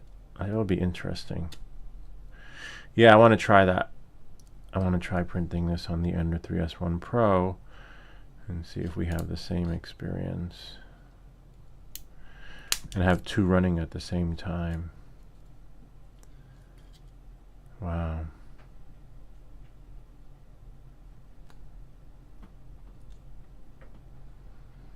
And you can't pull it. You really got to be careful. It's like a freaking nightmare, man. But even if we don't like print more miniatures on the channel, these settings are phenomenal because, as you can see, there's for the supports, right? so we can apply these settings, which I'm going to keep as a template for other stuff we print. Please don't break.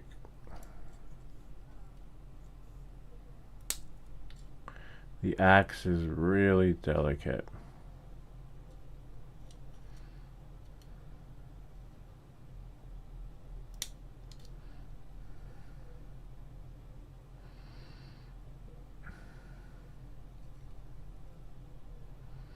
Like so delicate.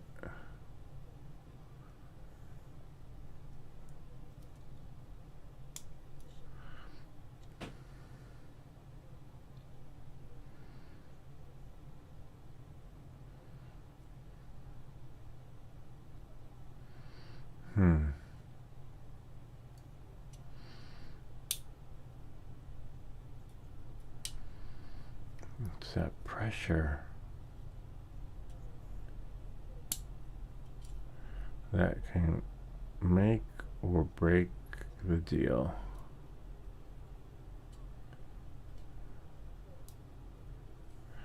Literally. Yay. Now that axe is hanging on a thread. For some reason it printed, but it's so delicate.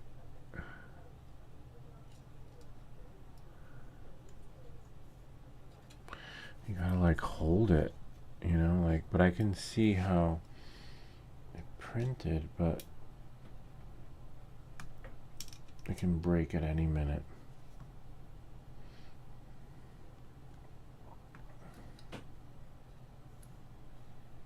If there was a way to put it in a cast, so I broke it. Damn it. The key feature. Might be able to glue it, but the problem is the glue doesn't hold. You know? See, this is part of the axe. Again, oh yeah, that's really hard to take off. I don't know. We'll try and glue the axe back. So we got 2 more parts to glue back on. Maybe it needs to be scaled up one more, maybe 130. Because the base of the axe is so thin that there's no way it's going to hold. It all depends on your printer too, you know. So now we can just chip away at it since we were carefully trying not to. If I had like a little pin, I can let the magic happen from there. There was also a special filament used for these. I think it's more for the shine. Not sure, but well, it's not like we can just tear them out, you know, like so much detail. Whoops. No, I didn't do anything. Good. Okay. Because he only has 2 over there. We got the. Oh my God.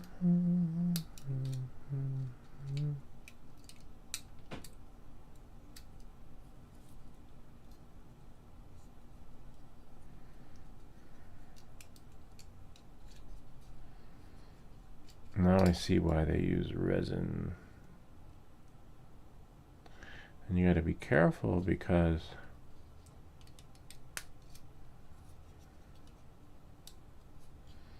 those octopus arms.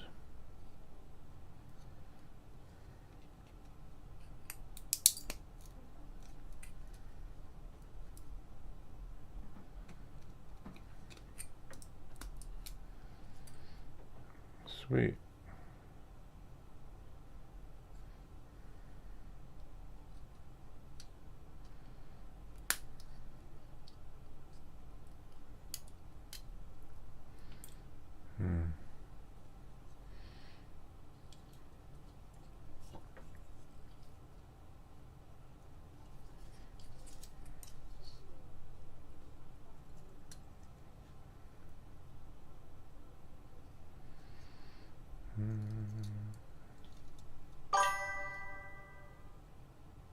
Yeah, I know. I don't know. I wonder how he got his tentacle arms too. I thought it was part of his costume. I thought it was like, his armor, like his accessory, where, like in the movie Mad Max, everyone's wearing shit like this. I wasn't sure if it was like he was like humanoid or something. That I don't know. We'll have to find the story behind him. Or was it like G.I. Joe, where Cobra's in his lab making the latest soldier. I don't know. And then this is how they were all created. They're all just like clones of humanoids of a sort. I don't know. As my first time with these little guys, and it won't be the last.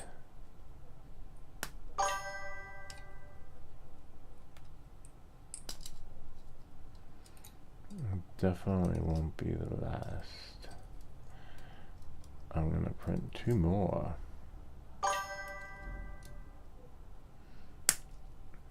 I'm gonna say, Bob, if you have a slicer and a computer, I'll show you how we did this, and then maybe you can figure out how to paint this, right, with the supports, and we'll try your version. I'll share with you in a second. Don't break. I think they're called Space Marines.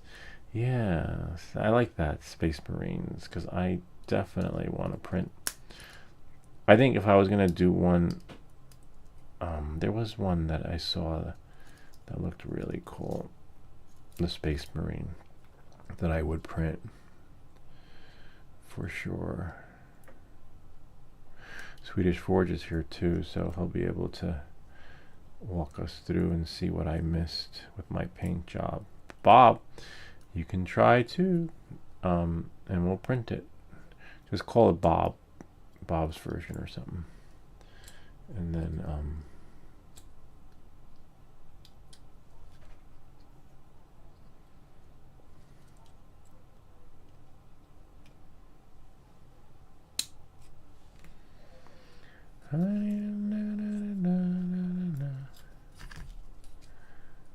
that one's not coming out.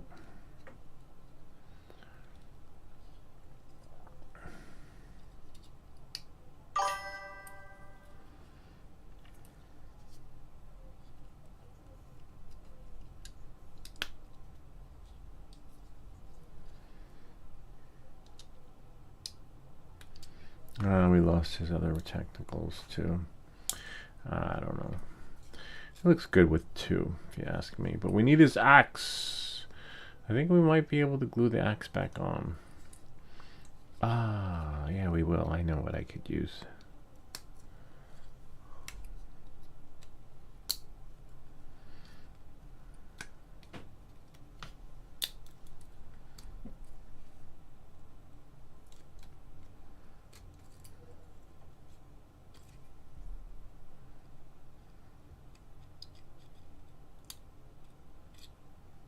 No, we broke his other part of the axe. It's so delicate, man. Oh, we're gonna have to print him again. We're gonna have to do a swap. But look, the bottom part comes off really easily. I wish all the supports. Can you look at that? Came off like that. And then we're done. Sort of. Not really done. I gotta print this again. See?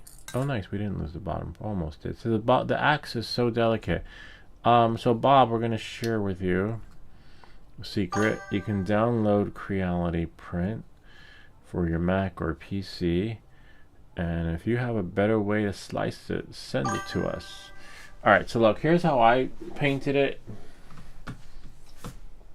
Didn't have much luck there, but I know I didn't see that either. It's like, damn it. See, here's the axe. If I can just get the axe. See, maybe I'm gonna go scale up 130.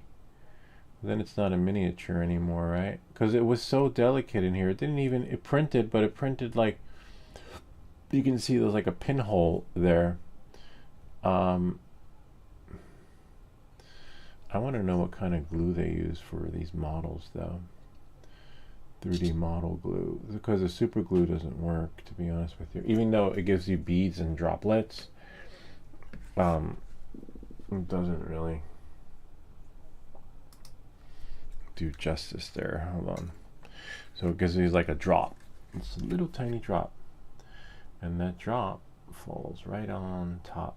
But it's so small that, see, and then if you can't see, I really can't see. I gotta use these things here. Need like some sort of ceramic. And then now, watch your fingers because it's glue, remember.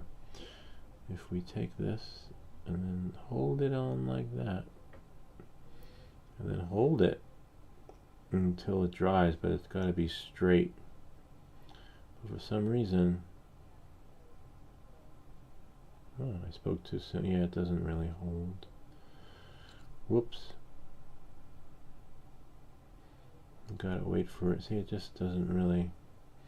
I'm gonna hold it as long as I can. Glue back the axe. I'm gluing it back, but for some reason I'm gonna print it again.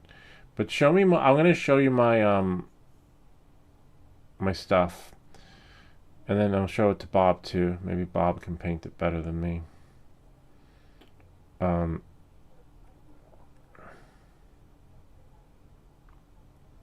Now we just gotta wait. Hold that pose, don't move. And hopefully you'll be able to let go one day.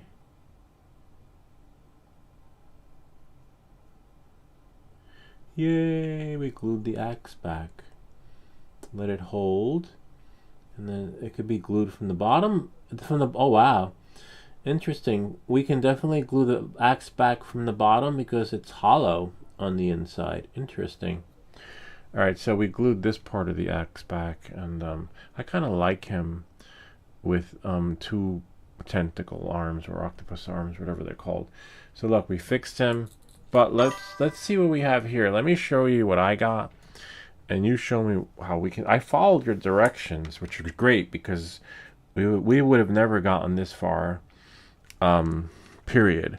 But I do want to find a space marine, a real space marine that looks a little bit like, what is it, Nova or Metronome, whatever he's called, without too many parts to make him whole, you know, without all the Mad Max stuff happening. But look, here we go. Samsung Me. All right, so we have him at the angle, and we're going to zoom in so we can see the axe. Right, zoom out, zoom in. Trying to get it at the other angle. There we go. And then flip them around and bring them down. I mean, you could, whoops, we could just flip the build plate, but I'm trying to get it at a particular angle. Anyway, we'll go to preview. You can find a lot of fun miniatures on 3D. I'm going to try that, but I want to find a Space Marine, and then we'll try that one. But we definitely fixed the axe. If we go back to prepare, you see, I did like you did. See, the supports are right in there. Maybe just paint in there. So Bob, what you do is you go to prepare, and then you click on the print, and then slide it down. If your computer has HDMI, you could plug it into, not computer, your TV. You can plug it into your television. Then you click right over here. See this one? Support painting. And you can see everything I painted. You should be able to move that out of the way. The pen size is a pretty good size. So my axe, see, there's my axe. And then we have here. And then we have there. Maybe we, how I don't know. And if we scroll down, shift and slide lets you do that. And if we go to preview, see, somehow we need to remove, I think I see it.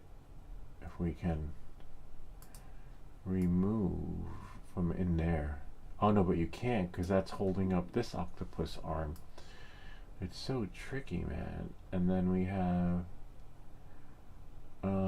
you could always put him back standing and then check the supports, but to get like a more control and access in there. And if we zoom, see, we got the, I see, right in there. Maybe we remove this. So we go back to prepare, and then paint, and then somehow, oops, control, not control, option, wait, undo, it's control, and then you paint it, control, and then maybe get in there, up in there, and maybe move it around, and then we'll do shift and slide, shift. The pencil might be, check your pen size, sometimes it accidentally gets too big, and if we can maybe do that, oops, oh, I didn't know that, shift erases it, that's good to know. I was wondering what erased it. We'll include that in our next video. Maybe do there, in there, because that's where it fell off, right? And then do that, and then anything that, you know, it has to adhere somewhere. In there, look, see, that's probably where it's putting the supports, where we lost it, where it like it fused. We don't need that much. And if we can somehow, so shift erases it. Was it shift? Yeah, shift. Nice, I like that. So we can use the shift key, but we do want, oops, and undo there. Oops, undo there. So you can't be on it. You have to move it. So we definitely want in there. We had in there, but this part I wasn't really too concerned with because it was fine. We don't need support there. Just erase anything pink where like there, you know, so that it doesn't. And then we can remove here. I was wondering how that was bleeding, but I didn't want it to bleed too much because you don't really need there, to be honest with you. And the less there, the better, because then you don't have to worry about like that struggle in the beginning like I was going through. And as you saw, this just comes right off, literally. I just wish all the other stuff came right off too. So the less we have trying to crawl its way up, the better, right? I would never have known. And see, Bob, oh wow, interesting. I don't know why. Oh, because we have it at an angle. Remember, Bob, you can paint this too, and then send us your version. Get in there. Definitely here. We don't need supports there. So I accidentally painted this, but I didn't know how to remove it. But now I do. And we had asked Swedish Forge. He probably would have told us, but I sent him like 5 different videos. I was so happy, and I was thanking him and sharing my experience. And then it was amazing. We'll remove some. You don't need it to bleed that far up, but we'll fix that in a second because we do want you just don't need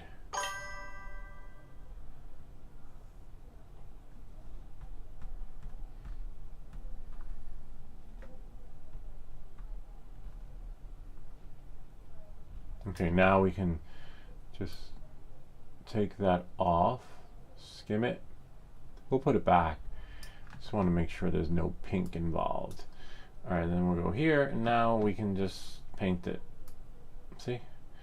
It's just not going to cake on. Oh wow, I see the little belt too. We got to get in there too. We definitely don't want here, because every little bit, well, it just makes more work for it to come off, and it's harder, you know. We'll go here. Try this, Bob. Send us your version. I'd love to try Bob's version, because Bob seems like he's really good with the details, like Swedish Forge. And then we'll paint in there. Oh wait, maybe not. Don't paint in there. If it comes out like that, leave it, because it's so easy to come off. So maybe I'll just click undo, because it was fine. We didn't have any trouble there. Oh wow, look in there. Oh my god, look at that angle. We definitely don't want you in there. Yay. Because we know that shit just comes apart. And then definitely, oh wow, definitely get that out. The less supports in there, the better.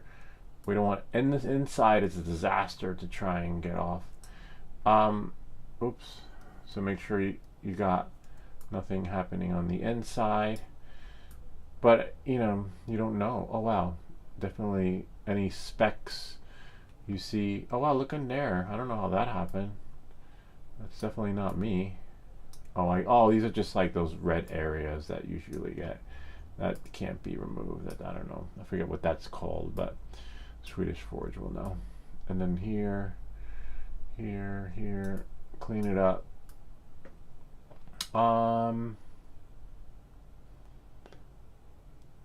not sure. Yeah, I guess.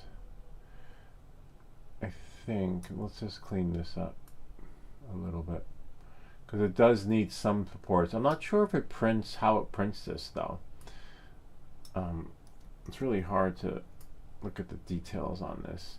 Like, does it print going up, print going down? Like, definitely not going down, but I guess it starts up, right? Support, support, support, and then no support there, and then we're gonna go back into Swedish Forge's video though, and see what he did. I tried to copy as much as he did, and then maybe here less. Just remove some, not a lot, and then I don't think he has.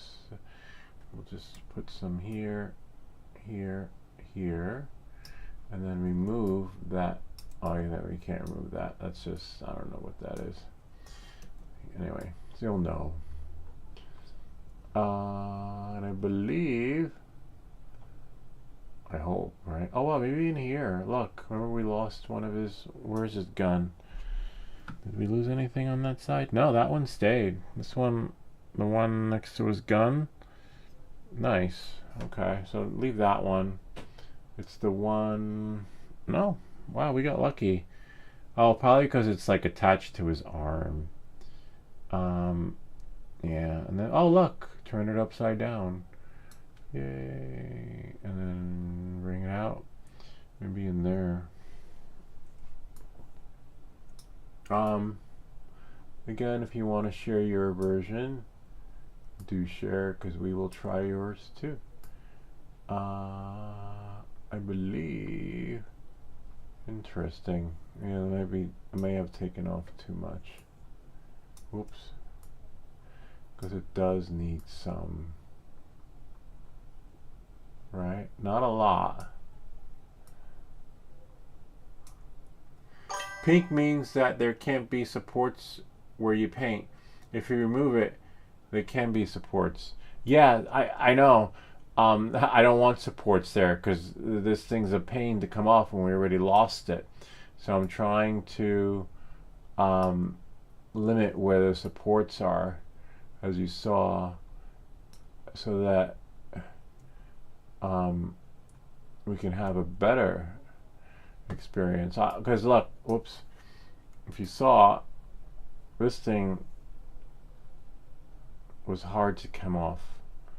So if we limit the supports here, right, we should have a better experience, hopefully, right? And maybe we'll make like an even line. Maybe just do it like this. Whoops. Do like that. And then flip it around. Make sure. Oh, wow. Oops. Yeah, definitely clean it up.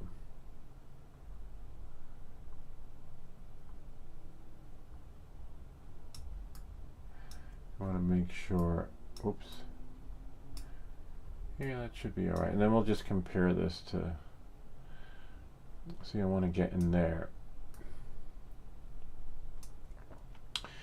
Because the gun printed really well.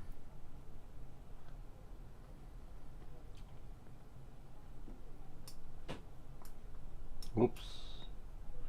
Just hold down the control key.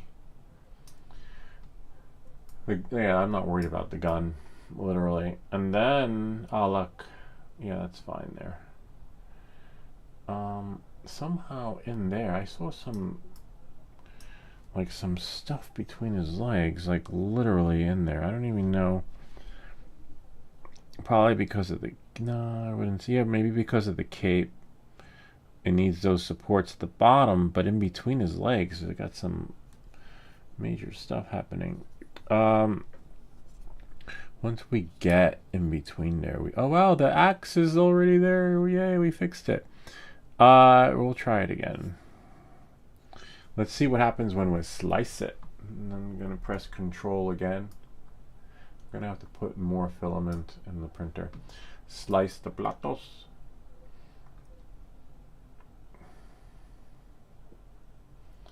And again, see, like the gun, we don't have any trouble with. I remember when Swedish Forge was like zooming up and down. He can tell. You could tell he's like an 3D print connoisseur, because he can look at the print and just know like what the fuck's happening. Like, oh, he's like, oh, right in there.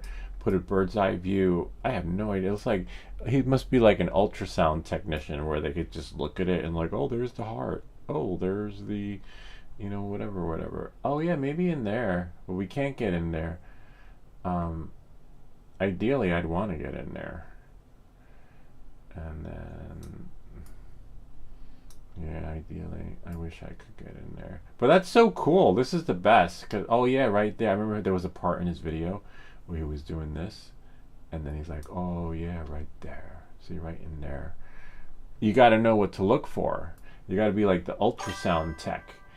And then now that I found it, which is probably why it fell apart, right? Why we lost his little octopus arms, because of those supports in there. And there's no way you're getting those off without taking the rest of it off. So somehow we got to remove that in there. And it's a tight fit, and that pressure's there. So even if you when you snip it, right here, that pressure that builds up right in between there is what causes it to just pop right off. And I'm like, no. And there's gotta be, so maybe, I don't know. This is when I don't know. Like, I'm just gonna, you have to wing it until you figure it out. And then you have in there that shit between his legs, which gets stuck in there. Yeah, it's a little bit tricky. I don't know. It's just gonna have to wing it. But we definitely don't want that in there, because if we go back to prepare somehow, and then go back into the paint, this is it right here, Bob support painting. We don't want it to intertwine in there, because that pressure that builds up. But what we can do is, like Swedish Forge just said, pink is where you don't want supports to be. So why don't we, like, it can hold the rest up, but just not, we don't want it to, because where is it attached to? Like, that's the other thing. Like, if we can find out where it's attached to, then we don't need for their, well, you do need to have supports to hold it, right? And then I see it's attached to his back. Like if I can just somehow see where it's attached to. Leave it like that. We don't want supports here. It can print there, right? So let's hold down the shift key. Oh, but then again, we don't want supports there, right? And then, in there, look. There we go. There we are. Deep inside. And then somehow, oh, in there, look, see that? So it's attached to his arm. Interesting. Right in the, oops, right in there. And that's the part that breaks, right? I don't know. And then what about the other side? Oh yeah, I can see back in there. So we don't want supports in there. If I can somehow see right in there.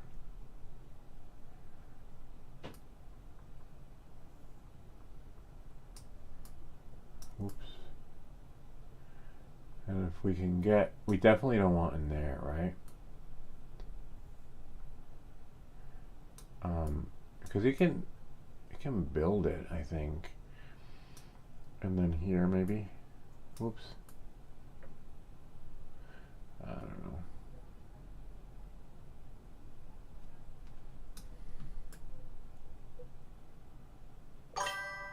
There's tentacles on his arm. Yeah, I see that. Oops, how did that happen? That's not from me. Hold down the shift key. No, I guess that's just, I don't know, the print. Sometimes you get these little blotches. If it's attached, no, we can't. He needs some support, right? Holding it up, but we don't want the supports to be in the undercarriage because those are the ones that, you know, it just comes right off. And then the axe, in there, like he was saying, under his arm. Oh look, see right in there, right inside there, because, and if we can look under his other arm, oh yeah, definitely in there. See right in the corner, man. Now I see why they do this in resin. They just dip it, you know, and then just magic just happens. And then maybe we don't really want supports in there because we just had an experience of a lifetime. And then somehow, I see right in there. Ay. The less supports under there, the better, because then it should be a better experience. So now if we can just turn it around, right in there, see that? Yeah, I don't know. It's just,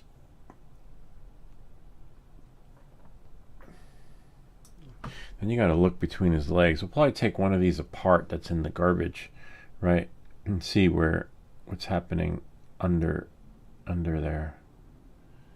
What about the chains on his back? I didn't know there were chains on it. Nah, there are chains in the front. The back came out pretty good. I see the chains here. Oh yeah, you're right though. In the front, yeah, because look, me stuff. If we look here, oh no, he needs to have the supports there because that's what's holding up the skull. But it kind of adds a little bit of character. Because look, otherwise the skulls won't print. This part I'm not worried about because we can remove that easily.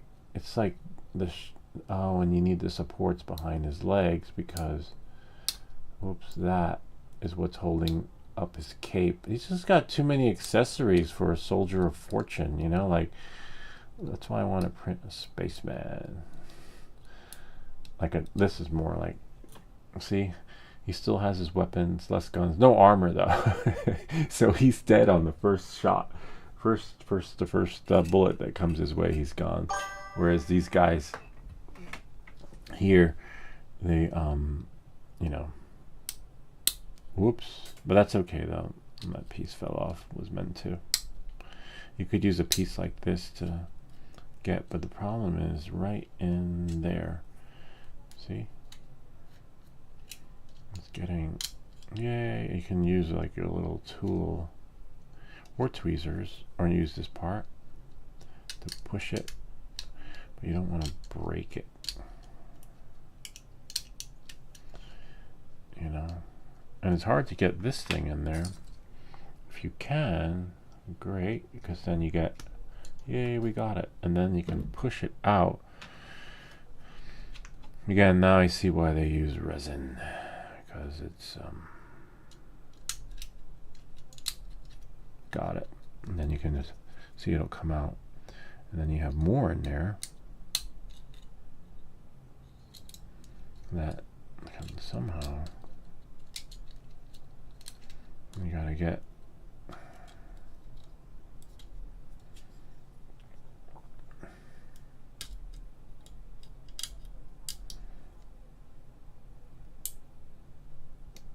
so you can't get in there, and it's stuck on the back. I wonder why.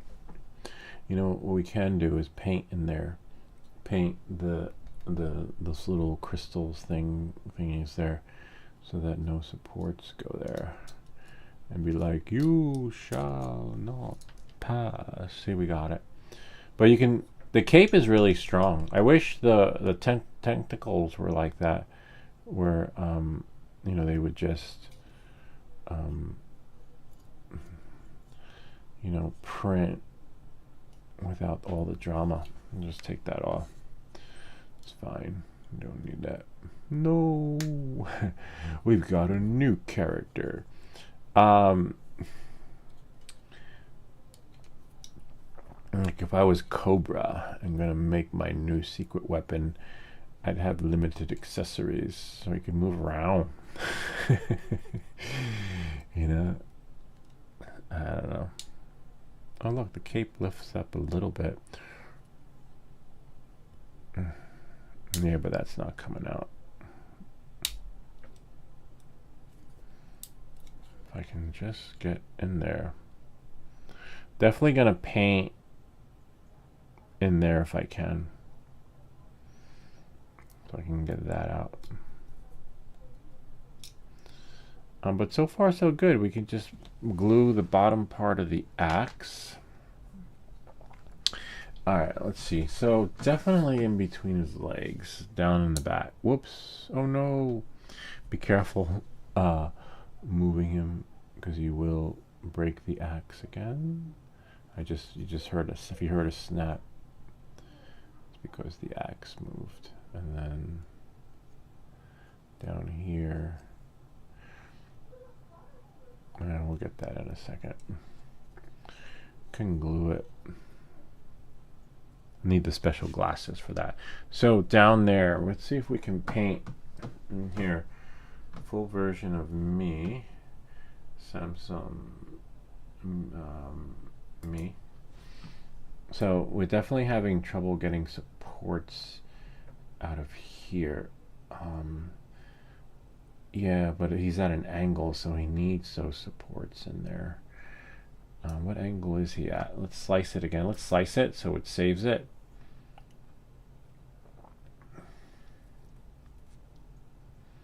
And then, oh, interesting. Looks like we might be able to, oh no, it's the back. Okay. So it's running through the back and then running it through the front. And you need that for the front. But since he's at an angle, we could remove the face supports, right? And I can see why the cape has those supports underneath because it's holding up the cape. So there's no way to undo that. But what we could do is, see the face right here? Go back to prepare right here, Bob, a little support painting. And then we could remove it, because remember, if we were printing him straight, we'd need those supports under there, right? But since he's at a 45-degree angle, thanks to Swedish Forge, we don't need supports there, because the nozzle is at, oh man, oh wait, we need the shift key, because we still need some in there. We can just zoom in. And then right here. So we don't need there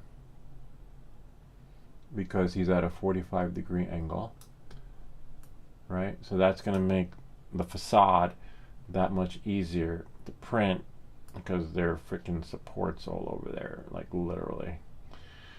It could just support itself from the rear. And then the cape needs it because it's holding itself up from the back. It's kind of weird though, because if you've ever seen the Benchy, it prints without supports. It's kind of wild. But you know, that's the Benchy for you. Okay. Just don't, it's all caked on there, which is so weird. It's just going to look that much better. And make sure, where else are there? So we can just look at them and see. Yeah,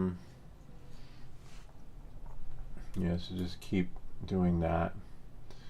Not sure why it did that, but now we know. The skeletons will be so much visible. Again, too many accessories for a warrior. Oh, that's what he is, a warrior. Kind of like Conan the Barbarian. Remember they wore all that stuff? No, he walked around naked, but the other guys, the warriors, had their attire. Can you imagine if they were gangsta?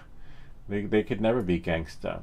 You know how the gangsters are like, yo, you want to mess with me? Yo, what's up? And then they have to take off their shirt, like, yo, and take off their watch, like, yo, and take off their glasses, yo. And then, like, take off their, like, they do something like this. They're definitely not gay. Like, yo, what's up? And then they take off their shirt. Yo, and then they take their phone and put it like on the side. Yo, you want some of this? And then they're like, and then they thanks to him. I don't know. I never seen them take off their shoes though. But can you imagine the warrior doing that? Be like, yo, you want a piece of this? And like, okay, by the time he gets dressed, undressed, it's time to go. Like, sorry, I gotta catch my bus. Too much drama. Too much drama before the fight. It was like MMA, you'd be like knocked out. MMA or MFA, I forget what it's called. There's no like, yo, you want a piece of this? No dancing. No, you are out for the count. 30-second fight. The only pieces we got are the ones in this channel we're trying to figure out. You want a piece of this? So Bob, we will slice your version too. So be part of the experience, and we will ship it to you for free. Remember that. Save this video. We will ship it to Bob for free. Because we owe him one. We promised him that we would print something on the house. Oh wow, look in there. See that? Just when you think you got everything. But it has to print. That's like, so if this doesn't, like if yours doesn't print, then we will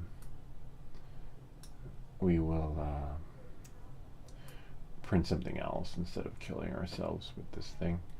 Because what we're what number are we on now? Freaking, it'll be 13. Maybe a little bit more because we're gonna print Bob's too. 14. Wonder what that is. No, it's just some blemish. It has nothing to do with the experience. Just double check, because as you know, those supports are. Oh well, I see a green one in there. Why would there be supports? I must have accidentally hit it. All right.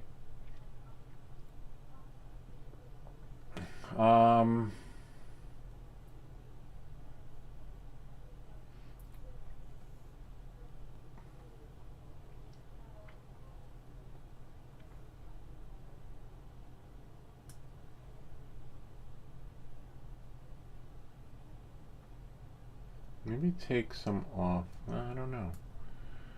I really don't know. Let's look at the back. It looks pretty good without all that Mickey Mouse stuff on there. We want it to adhere. We don't want supports there. We definitely want... See, that's the thing. Do we want... something's got to hold it up here. Literally. But it's what's inside. We don't need all that crap happening on the inside. That's the problem. And if we can get it to support it going up, right, then we're fine. I don't know why that happens there, though. It's not me. It's just some weird after effect. Definitely we don't want supports there. You can't highlight the cape in the back. Yeah, I know. I wish I could. Like if I could somehow, I think in Creality Slicer, not Creality, Cura, we could probably split the model into parts and cut the shit up into pieces. Why is that there? I didn't do that. Did I do that? And then glue them together. We'll try opening them up in Cura. Because nothing's going to go there anyway. Right? We only have him on the front of the belt, front of his cape, whatever you call that thing. Inside. Yeah, I know. I wish I can get inside. But look, Bob, even if we could get inside, the problem with that is, let's slice it. Those supports on the inside are holding up the cape. Otherwise, the cape won't print. See? In there. Right in here. So if we go down, go down, go down, see that? And at least now it's not. Oh wow, interesting. Let's look at his face. See? Oh wow, I thought we asked for no supports there. We painted him, but it's like doing what it wants to do. Let's scroll this up. That's so weird. If we go back to prepare and then paint, see? We put it there. But for some reason it's overriding it. And it's at a 45-degree angle, so it shouldn't. Maybe put more? Put more paint. Paint it right there. But yeah, again, we can't get in there. It's amazing how it's able to do that, though. Look, and somehow I didn't do that. Why is it like deciding to paint on its own? So we definitely need to get back in there. No, it's control. Control does this so that we can. And then the paintbrush is a little bit too big, but we can somehow see. Look, see that corner in there, right in there. Whoops, right in there. Yay! Because that's where it's gonna clip off. We just need a little bit. Definitely not in there.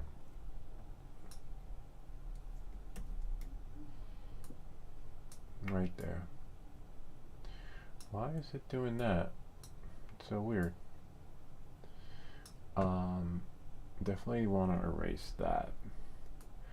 Because it's okay to have supports, you know, a little bit, not a lot. Because otherwise, remember, it can't print into thin air.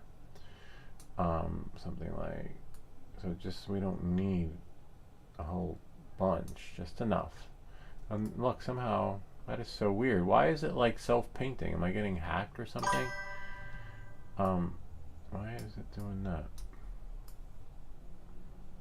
And then you got some in there, and it's like, and then you see the chain.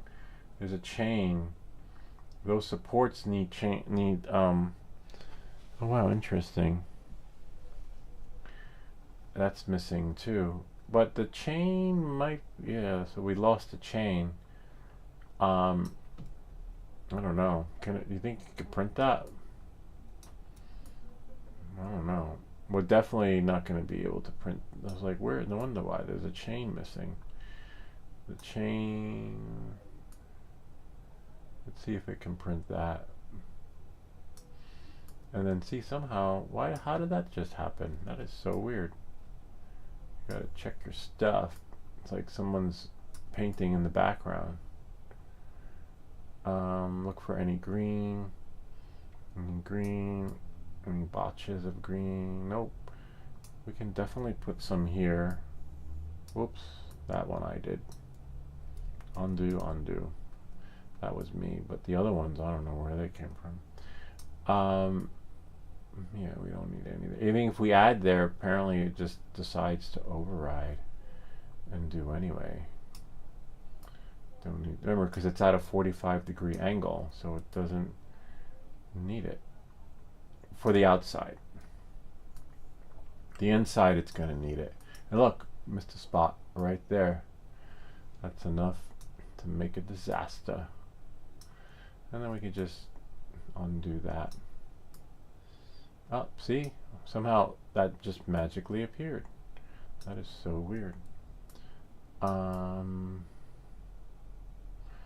believe, oh wow, look, I didn't see this. There are chains on his back. That's gonna be tricky because he's printing at that angle and there's no way. Let's slice it. That we can. This is why they do resin, because you just dip him in and he comes out that way. Yeah, the tentacles are floating. That's why I only did it with the supports. See, like the tentacles have supports, but just not on top. See?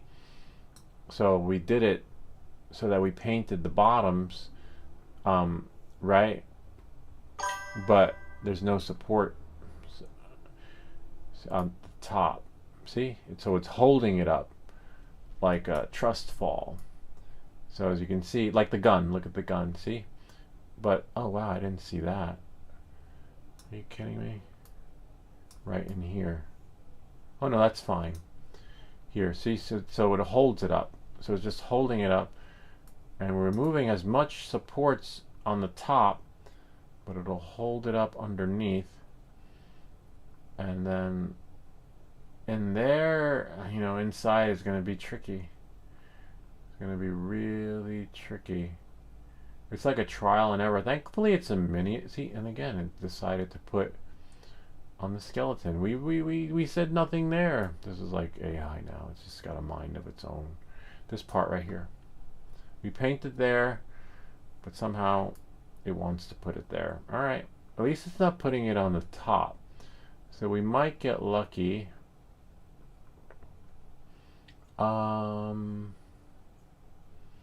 Yeah. I don't know. At least it's easy, a little bit easier underneath. We kind of know what we're playing with. Down under, where to snip. You know, right there. Right here. Yeah, I don't know. The rest is just trial and error. But I love these settings. And I would have never figured this out. This is all Swedish Forge. He's probably driving himself crazy too. He's like, damn it. This is when you wish you had like 4 printers. Alright, so I think now we're done. Let's send it to the printer. Let's get the link for Bob. So that he can try it too. Or find another figurine. Just find one that doesn't have so much shit happening. Like too many accessories. Pretend you're going to war. And if you were going to war, what would you want? Would you want all this stuff? Or would you just want your weapons? Would you just want to be a little bit like this guy, but not 100%? A little bit of armor, but not like some. You just want some armor. Not no armor, but some. Not where you're like a knight in shining armor. Bill and Ted's Excellent Adventure. Remember when they went inside the little armor and they were trying to walk?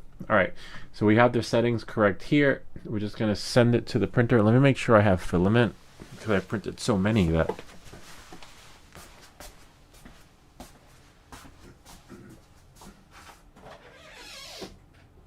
Oh yeah. There's enough. There is plenty in there. I mean, not a lot. There's like a little gray. I still have the other colors, but you kind of want these guys to be gray. All right, so let's send it to the printer. Samsung Me, and then now we can go back to prepare, and then send plate gray, which is fine. And then start print, and I'll let you guys know how it goes. I mean, I could leave it printing, right? But I still have some videos I need to record. I want to do the multimeter one today before the kids come home, because it's hard to record when they're not here. But we will fix a part of his axe. Interesting to know that his axe does have more accessories to it. The chain. It must be a strong warrior. Excuse me, because I once rode my bike, and I had the bicycle chain with me. I'm like, I'm not going anywhere unless I can lock it up. And it was heavy. It was like a workout. It was hard riding a bicycle with a chain. Okay, now let's go to me stuff. Me stuff.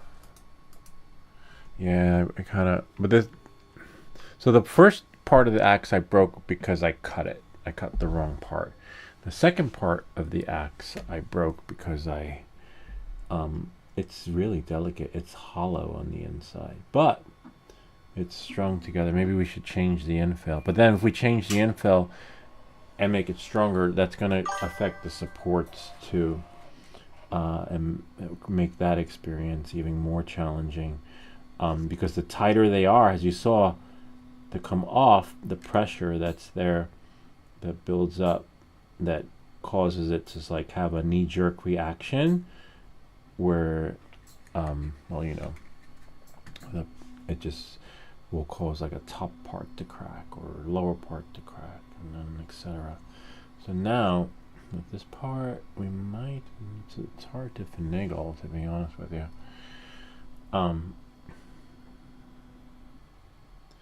Yay. Nobody will ever know. They're gonna know. They'll never know. Yay, we got it. Sweet. You know, it's not perfect when it comes to like the blemishes and imperfections of the print, but maybe Swedish Forge can share another tool, like another tool to get in there, like a Dremel for sure, right? A screwdriver. See if we can get in there. Definitely a screwdriver. But another kind of cutter, but it's below the cape, like it's under there. It's like fused underneath. That's the other problem too. Like there's no way,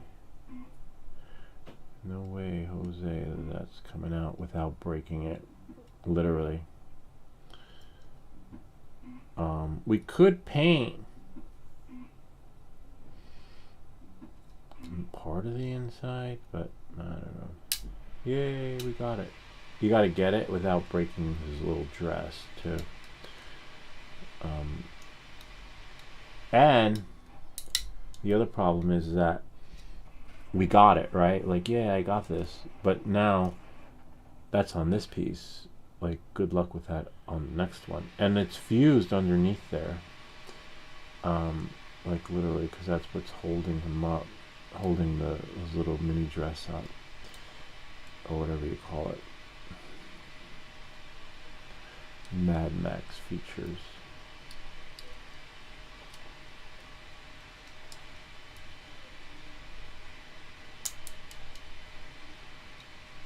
We can somehow,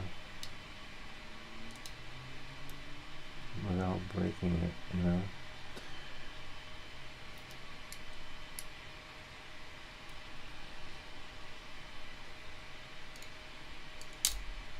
got it.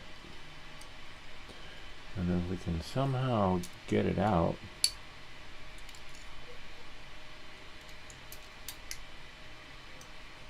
And remember, that's because we're printing him at a 45-degree angle. But I wonder if with these settings, right, we can print it at any angle. I have to ask Swedish Forge, why did he choose this angle? Probably because of his weapons and accessories, right? So that they're somewhat easier to come off. Because if we printed him straight up, right, then he's at a different angle and no supports happening inside the cape, right? At least I think. But then it would be on the outside. So, you know, then you'd have more supports that are much harder to come off. See? You gotta be really careful. Like if I show this to my kids, they'd be like, oh my god, that's so cool, I want one. And you show it to someone like who knows, like Bob or Swedish Forge, you're like, where's the rest of his stuff? You know, like literally. I'm like, what stuff? No, this is like the 2.0 version. You're talking about, oh man, that's okay. We glued it, and the glue should still be easy to work with. So I'll just do this.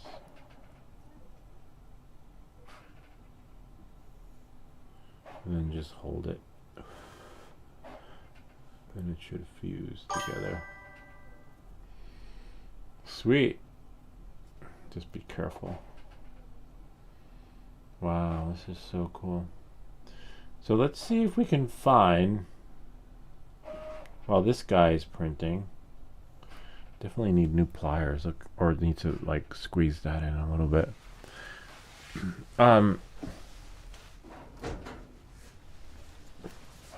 I heard a ding. Swedish Forge is like, Lou, you messed it up. I know. I'm printing it again. Number 14, and Bob's gonna choose one with not so many accessories. And we'll send him for free. There we go. Yay, my pliers are fixed. Oh, make sure you put the glue on. I mean the cover onto your glue, otherwise it will dry up. But this is really cool. Oh, that's what I wanted to do. Too late though. Oh no, not too late. I wanted to send one over to my little fan. Did you make the no? That's what I wanted to do. I wanted to scale. I did make it bigger like you did at 120, but if you were watching earlier, I wanted to make it 130. 130 to give it that little bit of extra strength. And I was like, damn it, but I started printing it. But that's okay. We make these videos so you don't have to. So that's alright, because now we can just do it. We can send it to the Ender 3S1 Pro and see if these settings work there, because there are people that have that printer too. So if we go to scale, see, I have it at 120. I watched your video. Your video is amazing, man. You should throw that shit up on YouTube, because, you know, people would love it. You know, like, I'm going to make a video and dedicate it to you, but honestly, I find that YouTube will do 130. YouTube will cater to their local audience. So let's say if I have a flat and I have a video for how to change a flat tire, and my flat tire happens somewhere near my house, YouTube's not going to push the video from Sweden, like how to change a flat. It's going to push the local content creators in the area video. So that's why you should take what you did, and don't worry about your English, because it's fine. Look, I did everything except take it apart correctly. So, you know, your English is good enough to make a video to get someone printing a 3D miniature, except it's going to cater to that part of Europe. It doesn't like cater to the globe, which would be kind of cool if it did, because you know, there are over 8 billion people in the world, and look, here I am on the other side of the world, on a different continent, and then you helped me, but your video is not going to show up here. Maybe a year from now. The guy who sent me the Clover FPV, the remote control kit that you put your goggles on the RC car, his video showed up 2 years later, I think, Steve's video. So it'll show up, but YouTube decides when it's going to, unfortunately, which is pretty wild. So yeah, don't be shy. Throw that shit up there, because look, it got me this far, and I'm gonna make one. And, you know, it'll get other people so far, but it's only going to cater to, you know, like a small audience. It's not going to cater to the world of 3D printing. It would be cool if it did, though. I don't know why it doesn't, you know, because you know how many people would love to print miniatures? I would love to. I am, but sort of, you know, we're still getting there. Remember, this is our first time, though. We've never done this before. So we're going to get better at this. And we're going to choose warriors that don't have so much shit going on. So many accessories. If we're going to go to war, we're going to go to war my way. We're going to send you with armor, but, you know, just enough so the enemy won't hear you in the background. Because you could, like, if you could hear with the chains going, they'll hear you coming a while. There won't be any, like, stealth approach in this war unless they are teleported and beamed up. Right? But let's look up and see what we can find. Hold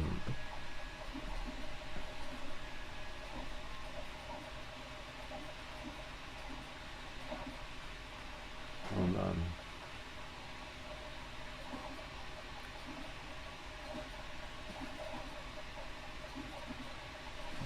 Okay, so now we're going to save this one. And then go to export, because I want to save this. Export 3MF file. And then save it. Oh, save this one. Test rates 130. 130. You could always change it, but I have 2 versions on the desktop. And then I'm going to export this one again. Export 3. So we have 2 versions.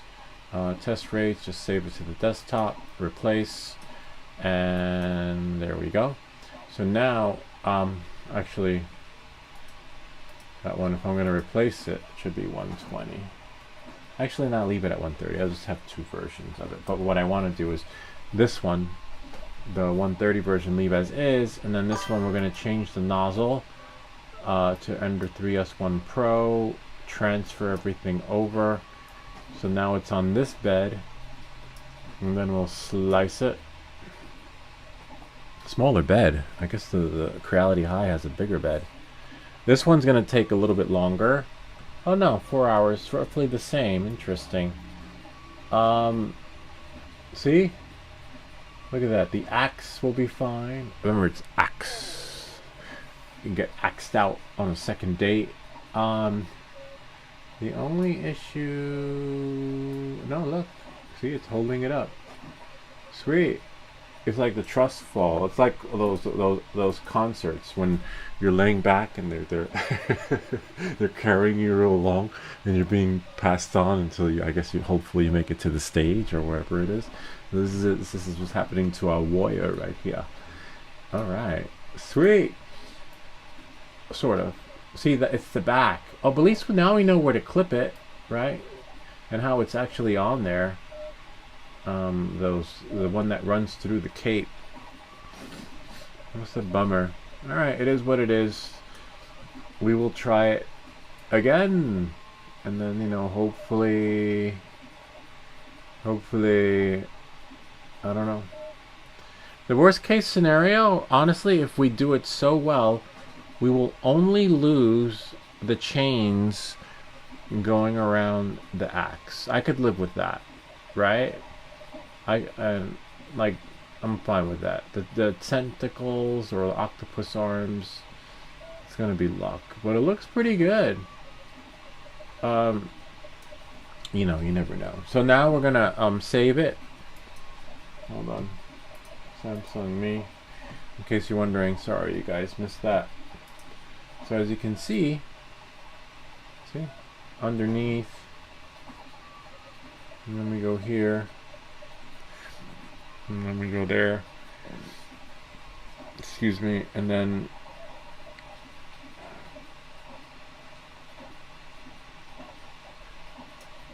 but what's amazing is that with these settings, the supports come off easily.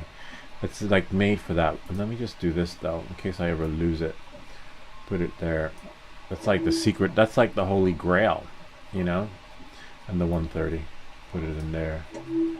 Now we have it backed up. Where did it go? So now we're just gonna save it to the desktop. Export G code.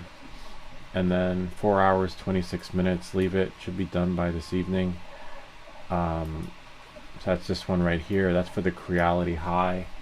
And then now I gotta turn it on though.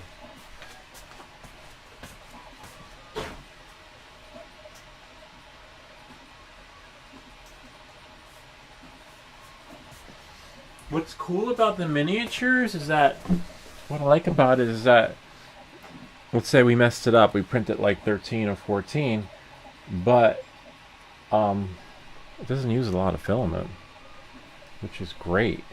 Like if we go back here, so you know, you can confidently, you know, keep printing them, like the amount of filament until you somehow get it out. Hopefully you're not printing a lot. 28, see 28, and the average print is like 100 grams of you know, of PLA or whatever it is. So you know, I like that. It's just the details and stuff, getting all that right. So now we're just going to take this. Here's our G code file right there. I mean our little SD card, and then just double check, because remember we can't print from the camera because it screws everything up.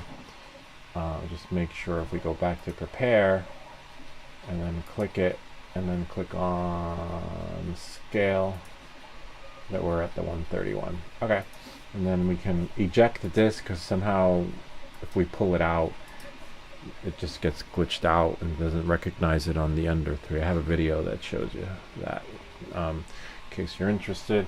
Bob, sorry I missed you. SOS Cults 3D. I'm gonna do Cults 3D. Lou, read message. I will read the message. Let me put this in and get it started, and I'll do the comments.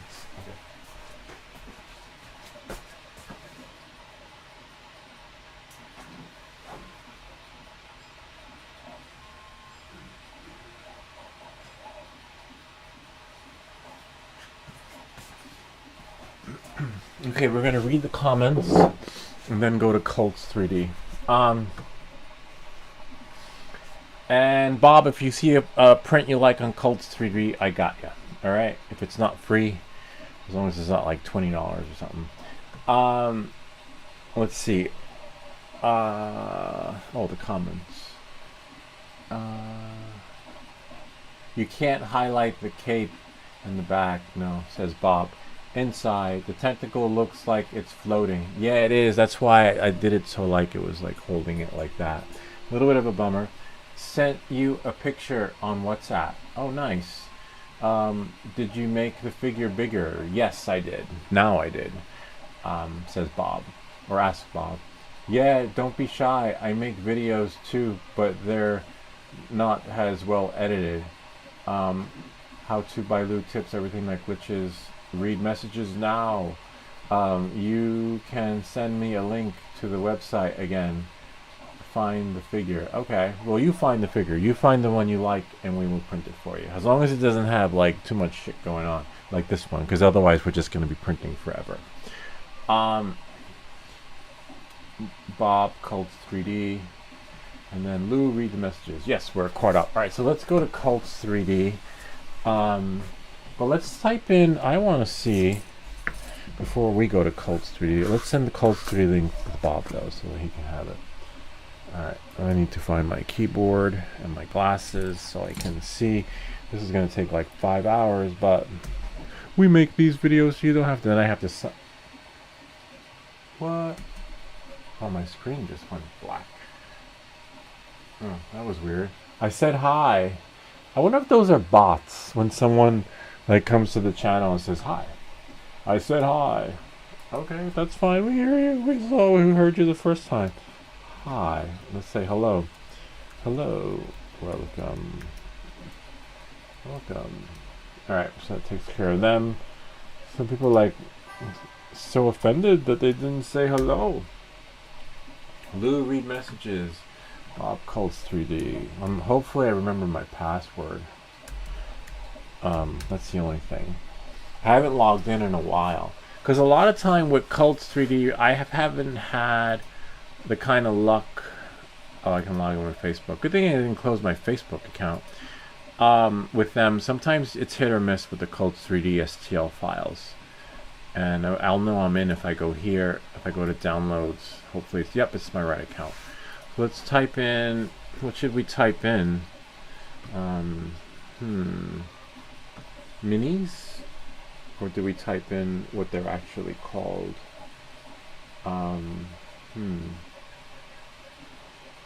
Interesting.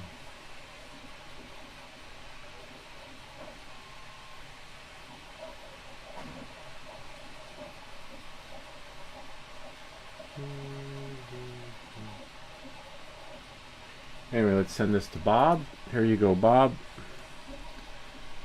And there we are. And then we'll type in Warhammer. Warhammer Spaceman, though. Warhammer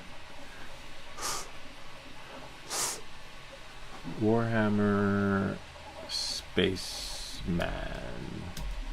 That's more for me. Oh, wow, they do have him. Look. Oh, except he's still got a lot of shit going on. Oh, look. I want something like this, but the full figure. Oh yeah, these are really cool. I want this armor, but with a marine, space marines. Oh, that's, I was right. Yeah, that's the first. This one's free, but not really.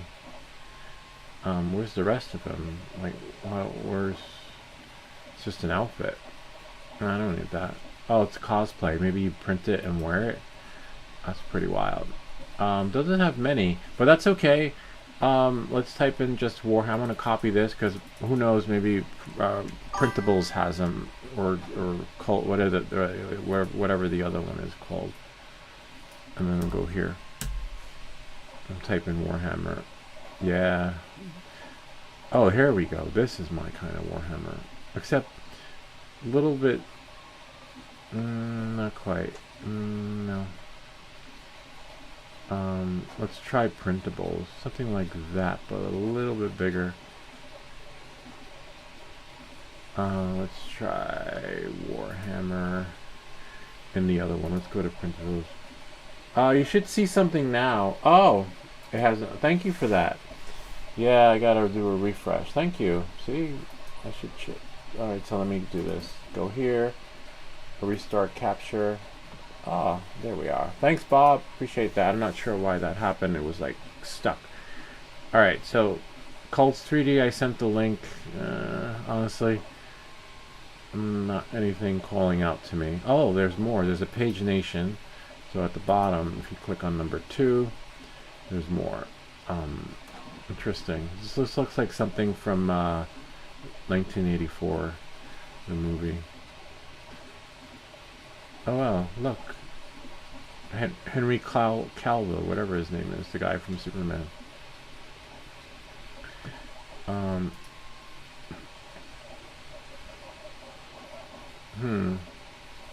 Let's try the other one, Printables. I'm not crazy about with our selection that we're getting here on the first try there. Let's try here. Sometimes Printables or the other one. What? Wow, nothing on Printables? You gotta be shitting me. Wow, that's crazy. Printables is not, oh, what's the other one called? Printables and Maker World? Is it Maker? Maker World? Yeah, Maker World. Wow, that sucks. Where are you guys getting your... Did I spell it right? Yeah, Warhammer. Is it one word or two? Oh, here's one. This one looks pretty good. Good luck printing that shield. Oh, wow. U.S. Marine. Ah, there we go. This one looks good. Looks like Man at Arms though from He-Man. Honestly. Yeah, I don't know. Oh, from far away. Wonder if he's 1 part, 2 parts, 3 parts. This one looks pretty cool. Yeah, I don't know. Too much going on. Let's see how many parts he is. Download, or sometimes you get a 6 hours. That's a long print. I guess we can download STL all files, right? See what's in there. See what we got inside. Oh, it's just one STL. I thought it would have been like parts, like the Dummy 13 or something. Yeah. I wonder, but we could, if we could, let's see if it'll let us, right? That would be cool if Cure lets us split the model into parts. It's an extension that you add. I have a video that shows you how to do it. You open up your STL file, and then you highlight it, and then you right click it, and mesh tool, split model into parts, and hopefully you'll get like a spinning beach ball, and you wait, and it'll split it into pieces, and you just take what you want. In the perfect world, I'm not sure if it'll work with this though. It only works with certain files, but now we just wait. While that's splitting that, this one looks like, this one's okay, to be honest with you. I just want the, you know, the model itself. I just want like something like this. Oh yeah, that's a nice one. That's an okay one. Too many details. We're gonna have trouble taking this guy apart. I mean, you know, taking his supports off. But someone didn't. Whoever printed this picture there, it's possible they did resin and threw. Oh look, this one's pretty cool. It's like a little mini Star Wars. Oh, this one, I like that one. I like these. These are like more realistic. Soldiers of Fortune. Space Outrider, 40K. This one's really cool. Wow. Except I can't see his face. They lost a lot of detail in the print.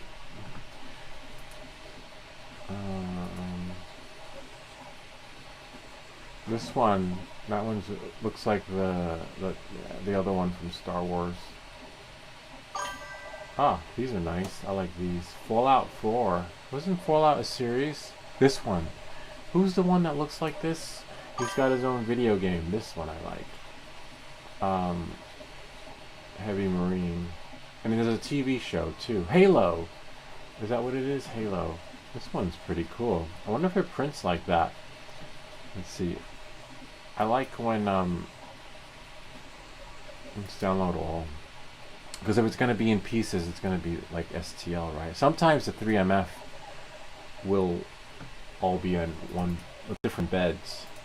But let's see. Nah. This one's okay though. This one's probably doable. That could be like a 3D print of the week another time. Little mini Halo. Alright, let's see. These a lot of details in the hands. Oh wow. Space Marine. Apothecary. He must be a healer. A healing Space Marine. Interesting. Oh wow, look at the top. Nah, good luck printing that. I mean, you can, you know, to each their own if you want to. Ah, there we go. Future Soldier with Flamethrower. This is gonna be the. We found it. Well, I saw one before it though. Let's download this and then see.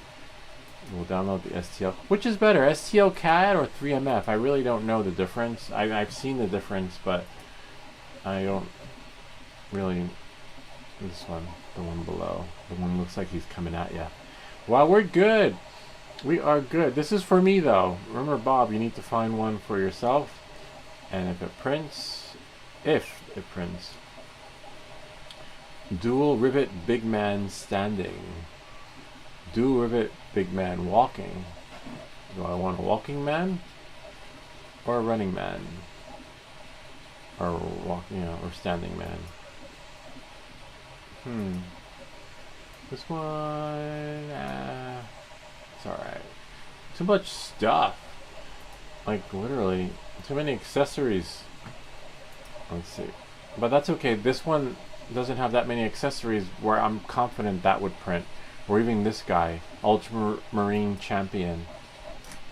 See, it has like a glossy filament. I ordered some different filament too for miniatures. Wow, that's nice.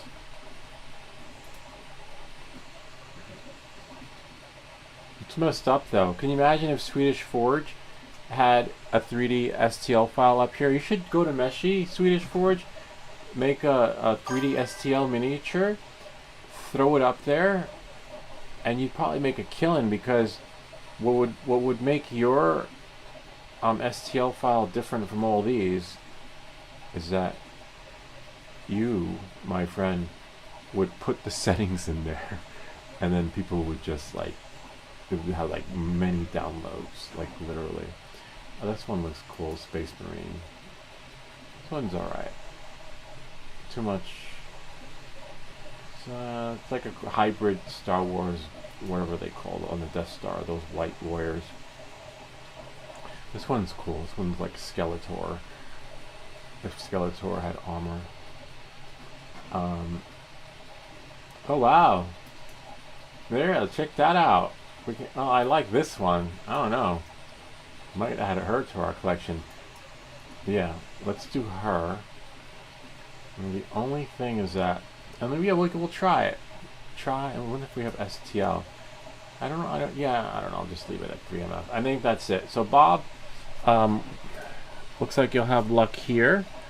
Pick one, and we'll send this to Bob. The one with the minigun looks cool. Ah, you lost me. I don't know which one. Anyway, you have the link. I got a Space Marine dog. Okay, that works. Hopefully you have a Space Marine with his owner too. The follow one looks cool. Yeah, that's great that you're sharing which ones look cool, but I don't want to make the mistake and print the wrong one, so just send me the link and we'll be alright. Alright. And then remember, we will send it to you as long as it prints for free. Yeah, hopefully. I want to try, I don't know, now I'm like a kid in a candy store. I want to print them all. I want to send them all to my printer. But the only problem is we have to wait 8 hours, because we have 2 printers going.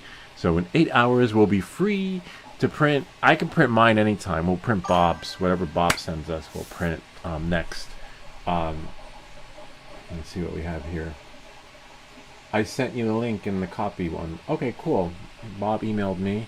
And we got a message from Swedish Forge too. Swedish Forge said he sent a picture. He probably sent a picture of like how to paint it correctly. But it's too late now. I already painted. It's already printing. But this is cool. If not this week, next week I will make a new video. Oh, Marketplace, I got a message. Yay. Oh, nice. I sold something. Well, not really. The deal's not done till the money's in the bank. A lot of times, let's find out where they are. Because I just accept, where are you located? I'm not accepting any offer, like if they're like in freaking California, as long as, yes, and some of them are scams too. Alright, so knowing that and moving forward, let's see what we have here. Welcome to the channel.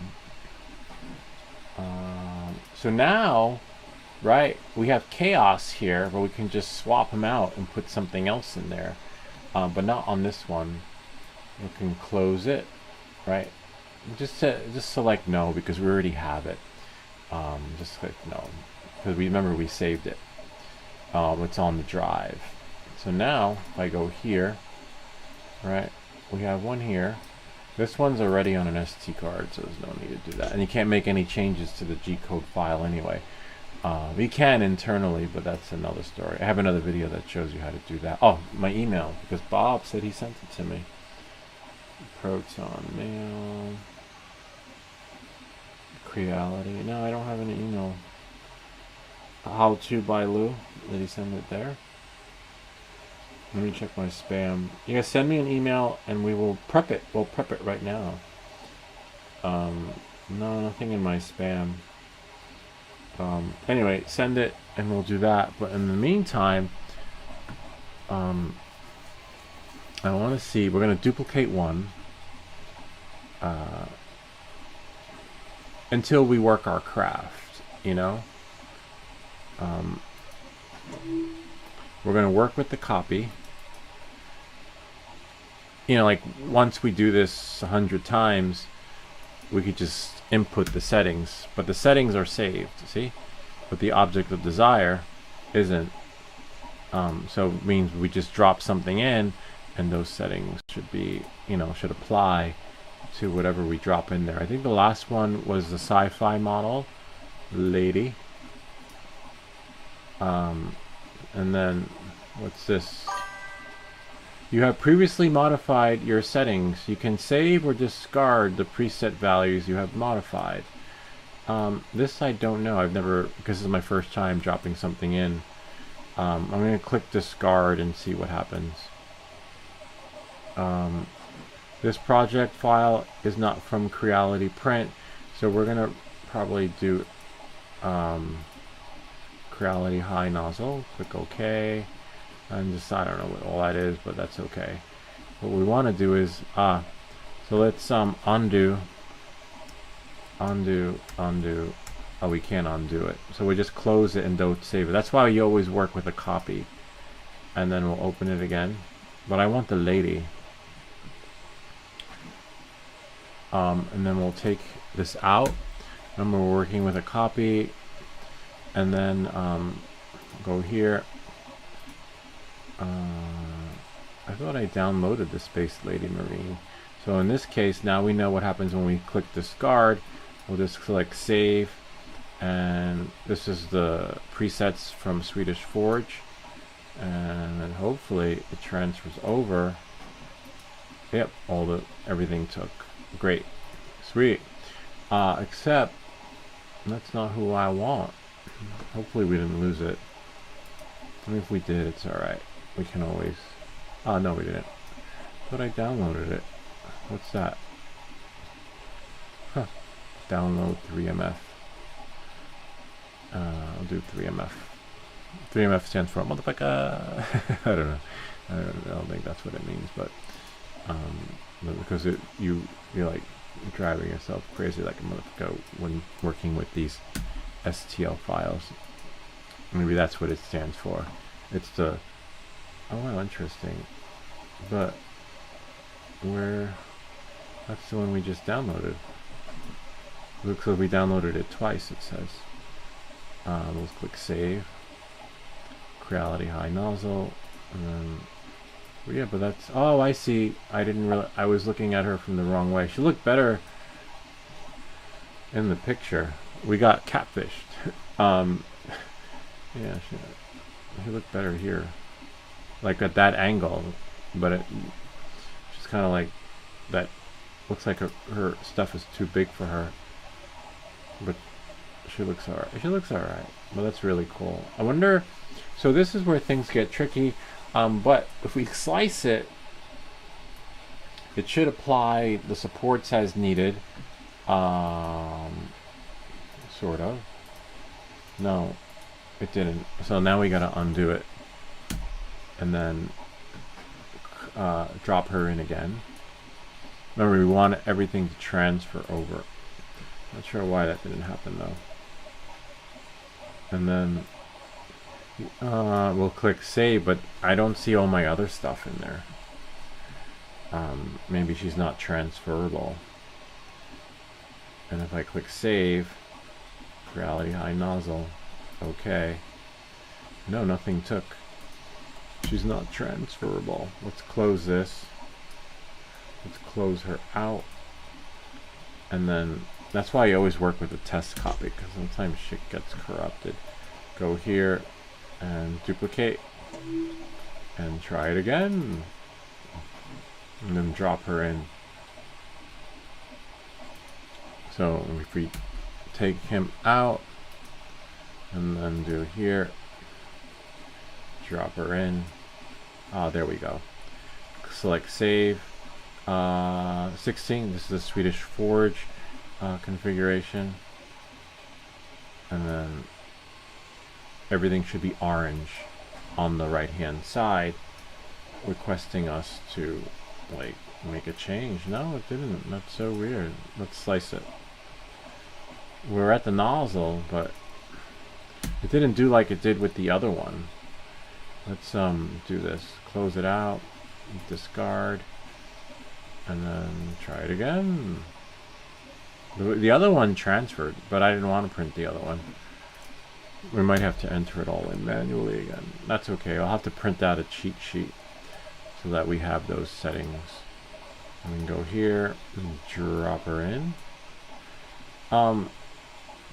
See, let's click discard and see what happens. Reality high nozzle. No, it's not transferring. It's alright. Maybe it doesn't need it. You know, maybe because it's a different kind of miniature. I doubt it though. Let's try this. Discard, right? Open it up. Leave chaos in there. And don't delete chaos until after she's in there. Just click OK. See? And then now we remove him, and now she's got all his settings. She's got all his stuff. Except she's a little bit too big. So then we can scale her down. Oh wow. Let's do 120, right? 130. Control all 130. Might be too small. Yeah, good luck getting supports off on that. Let's try 200.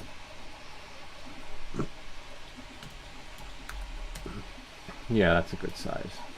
Now I wonder, so we'll slice it. It should add the supports like it, you know, in all the settings like it did for Swedish Forge's version. Oh wow. But because she doesn't have so many accessories, she's going to be real easy to print, and an hour. But that's, remember, that's with the Swedish Forge rates. And which ways? Where's the front of the board? Oh, okay. Go back to prepare so we can see the front of the board. And she's going to print facing you guys. And we should be able to right click auto arrange, I think it is. No. We want to I guess she is in the middle. I don't know. Center. See? Put her in the center, but she's going to print facing the camera so you can see her. And see, we managed. I don't know why first time it transferred and the other time it didn't, but that's the way around it. Just drop it in the existing project and then it'll just take everything with it. Take me with you. You go, I go. Remember that? They're soldiers, right? They go down together. So, oh nice, look, but the rates changed. Now it's an hour and 15 minutes to print. Okay, we can, and not much filament. 11 G's, 11 grams. Wow, so this is great because you really can't go wrong. And what I like about this is that we don't have to paint anything. It's just for the other ones that you kind of have to. But we don't know how she's going to print, and we won't know how she's going to print. Let's see if we can get her face, and then close this up right there. And then we have the O1. Looks like she's on like a space platform. Bring it down like there. And I wonder if, which one's better. Prepare. I kind of like that. And then we'll do this, something a little different. We'll do that one. And then we'll see. Make a nice thumbnail. Now I just am torn between the preview or the prepared version. And then of course it copied that, delete that, delete that. But now that one, 3D print of the week, miniature. in collaboration with Swedish Forge. And then this one, I don't know, maybe that one. I don't know. Whoops, don't break your stuff. That was my phone, but thankfully it's in a case. Remember the quad block video I made? Yay, it's saved. What's app on your phone, bro? Okay, oh, WhatsApp, got it. Okay. But Bob, send me a message so I know which ones to print for you. Oh yes, and I will send you my address. I thought you had my address, Swedish Forge. I thought I sent you something. I can't remember if it was you or Markabay. Did I send you one of these? Or was it Markabay? I can't remember. I will send you one too. I will give you my... But if you don't have my address, I will send it to you. Bob has my address because we sent him stuff. And my address is on the return in case the shit gets lost. Let's see, what's that? Kim Larson. Oh, wow. You printed that? How the fuck? Wait, is that you? Or somebody else? Oh my god. How'd you get them so glossy? And so small? With all the detail. Wait, is this your print? What printer is this? Oh my god. Wow. This is insane. I'll share with you guys. Oh my god. Wait, but how did it get so... My print's so... Mine's not glossy. But... Wow, so... These are okay. I mean, okay in a sense where I wasn't expecting... I thought you were going to be sending over, like, Soldiers of Fortune. You know, like the war... What is it called? Whatever these things are called. Warlords or... war... I don't know. Warhammer. I thought we were sending more Warhammer stuff. But wow. That is so wild. Let's send it to the, I have to save it. Send it to my computer. Share, maybe? Yay, there's one. And then there is two. Share. Alright, and then we have to sign off because I have to record some videos for the collaborations. I can't fall behind. Oh wow, amazing. Can you guys see that? Look at the gloss and shine. Look at the boots. Of course this is zoomed in, but most likely, oh, I can't zoom out. Oh, I can zoom out after viewing it in preview. See, you'll be seeing it like that, like a Monet. And I have one of those containers that I keep my batteries in. Wow, that is pretty wild. We have the car.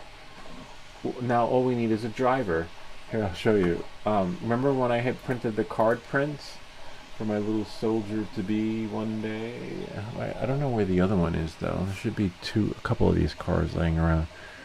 But we have one in another color. Now we just need the soldiers, but I don't know where the other one. They're round. That's the problem with 3D prints, is that where'd they go? They're here somewhere, but nowhere to be found. I saw it too the other day, and then I'm not gonna go crazy looking for it.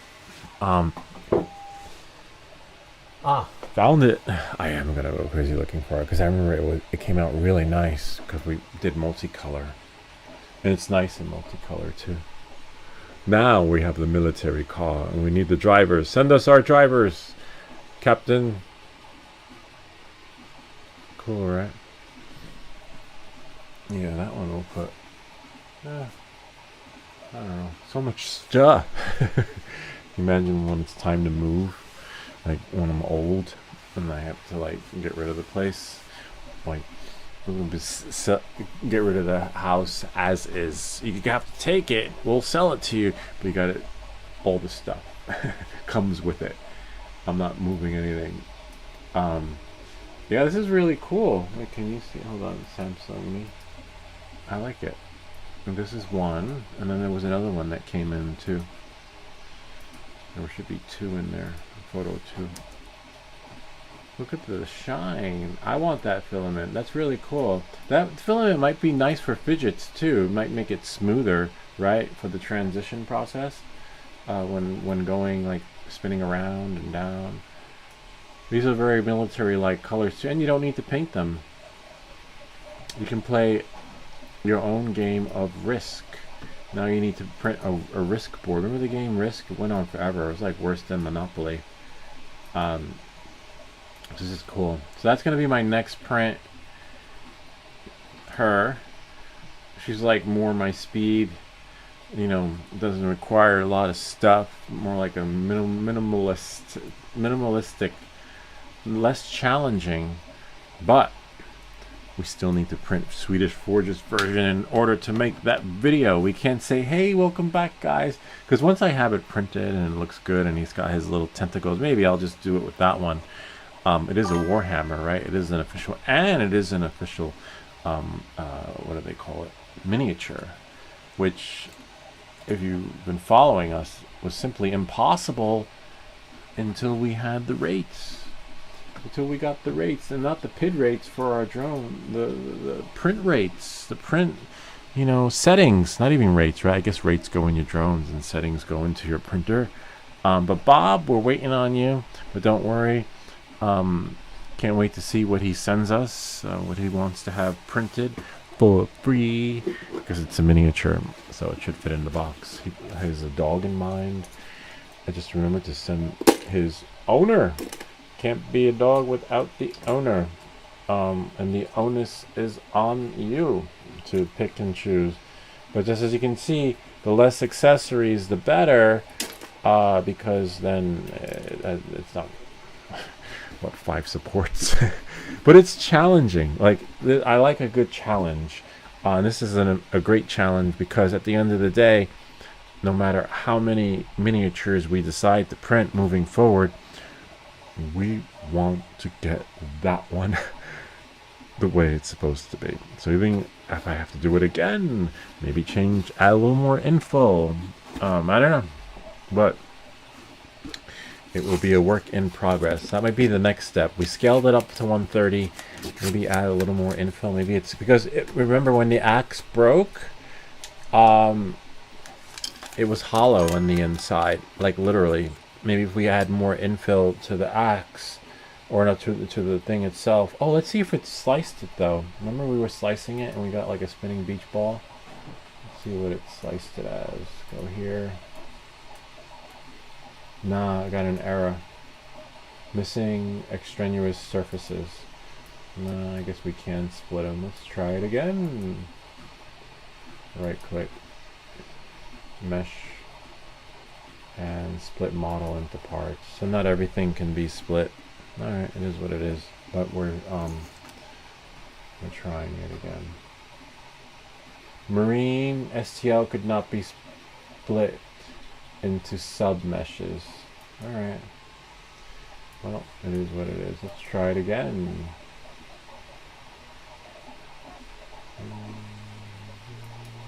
Alright, we'll try it again. Nope, we can't split the Marine into parts. We could probably cut him up. I have a video that shows you how to do it. Hey, cut his arms off, right? This Warhammer figurine, and then glue them back together. Slice him up in Creality. That's not a bad idea. Too bad I couldn't do it in Meshy though. I have a video that shows you how to slice up the model into pieces, and yeah. And then nobody would ever know, because then it would just be glued, right? No, that's not the same though. But maybe I'll do that for the sake of the video. The prop, so I can like show everybody. Nah, but then you get blacklisted for like cheating, right? Check your email.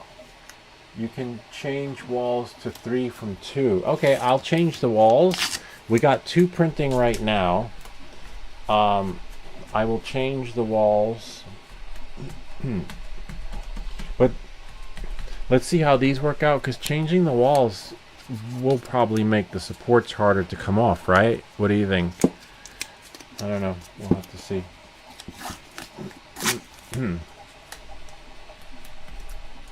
No, that's the only downside.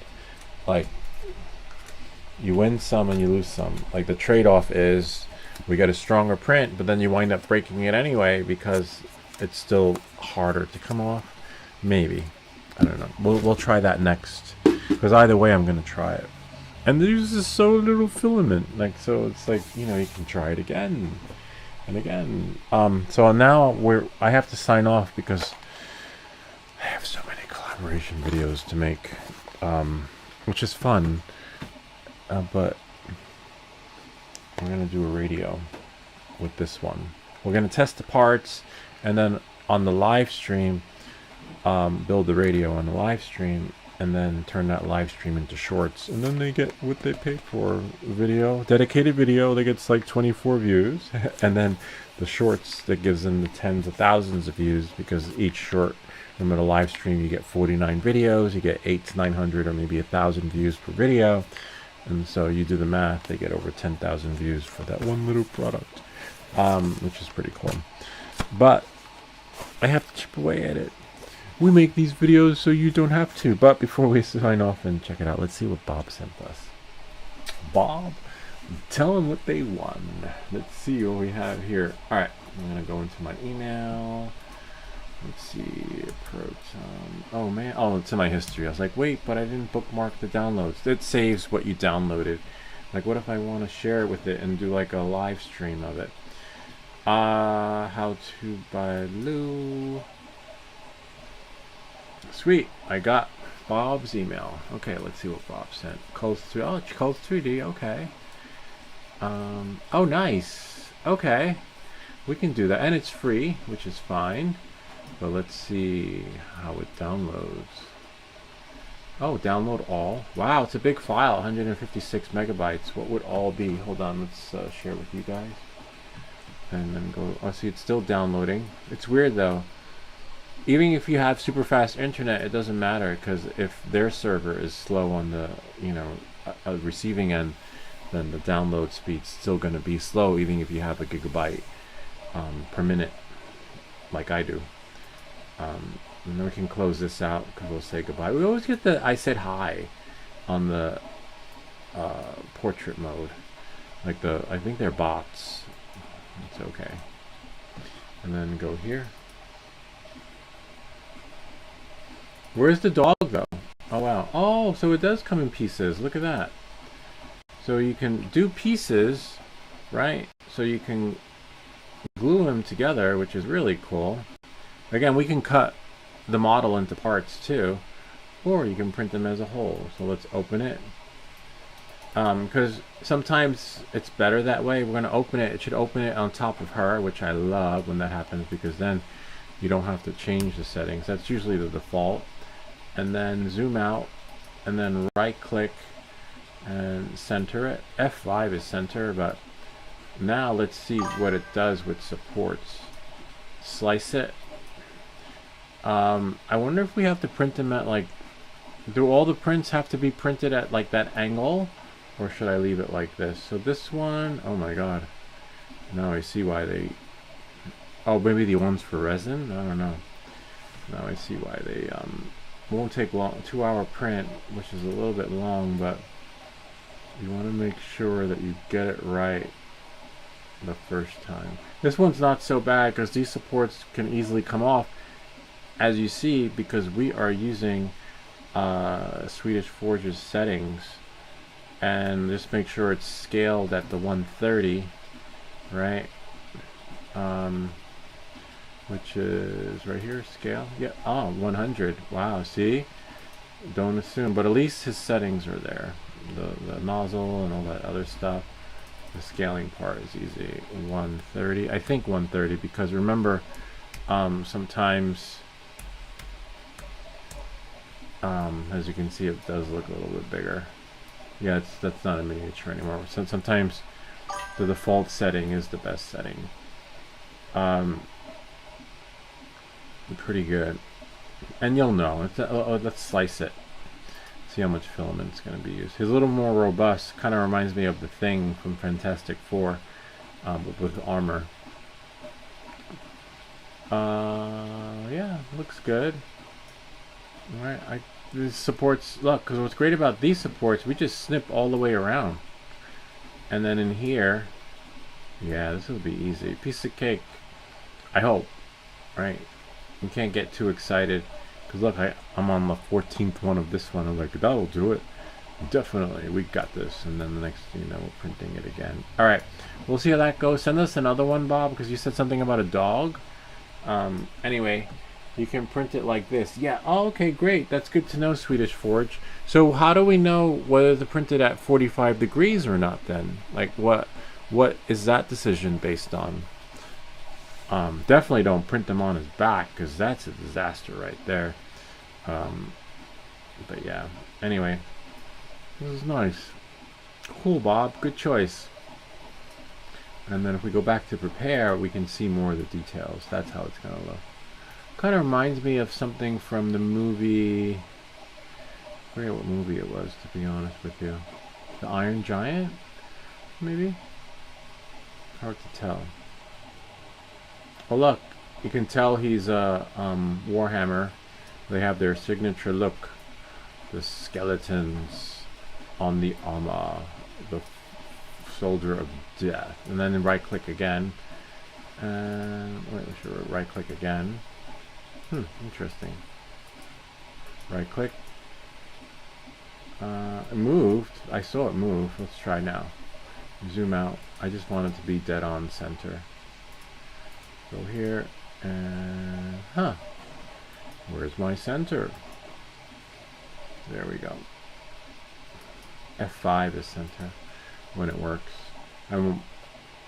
This is so cool. Anyway, this is so great. Thank you, Swedish Forge. I really appreciate this because you've made the next level of printing possible, which is the world of miniatures, right? And we went from painting STLs, thanks to you, and creating things like this, the X-Men series, to printing little things that make a big difference and go a long way to those who can't wait or can't figure out how to print this or don't want to pay that $2 for the settings that, as you saw, don't work, because yours actually are there. You should do like they did, though. Throw the settings up in I don't know, the repository, and like charge $2 for it, like they did. Wow, this is so cool. Thank you. Well, he still looks good this way. You would, like, a first-time Warhammer enthusiast would never know that he was missing his tentacles, right? Sort of octopus arms.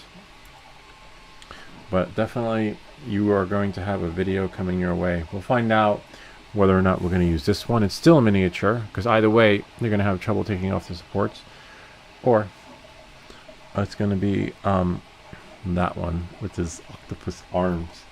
Anyway, that's pretty much it. Thanks again. Great seeing you, Bob. Welcome back. Not like you never left, but it feels like, I don't know, it's been a while since we've actually engaged and seen your emails. If you have any comments or questions, feel free to leave them down below, or ideas for other videos. Remember to like and subscribe, and we'll see you all next time. That's it. Show's over. Not really. I got to record more for the show, so I put this away over here. Oh yeah, Swedish Forge, your mic sounds a little bit like this, but better. Like hello, like consistently the whole time. Like mine only sounds like that when I talk into it, but your video was like freaking, I was like, wow, radio, like I like that sound. That's the sound I want for all my videos. And I was like, what? I was like, what kind of mic is he using? This is an interesting setup. Okay, see ya, haha, later. Yes, see you later. Catch you guys on the flip side. And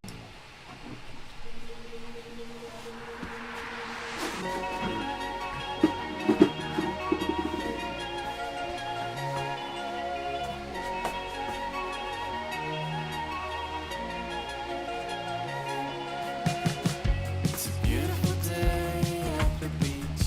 I was losing my mind for about a week until I could call you up.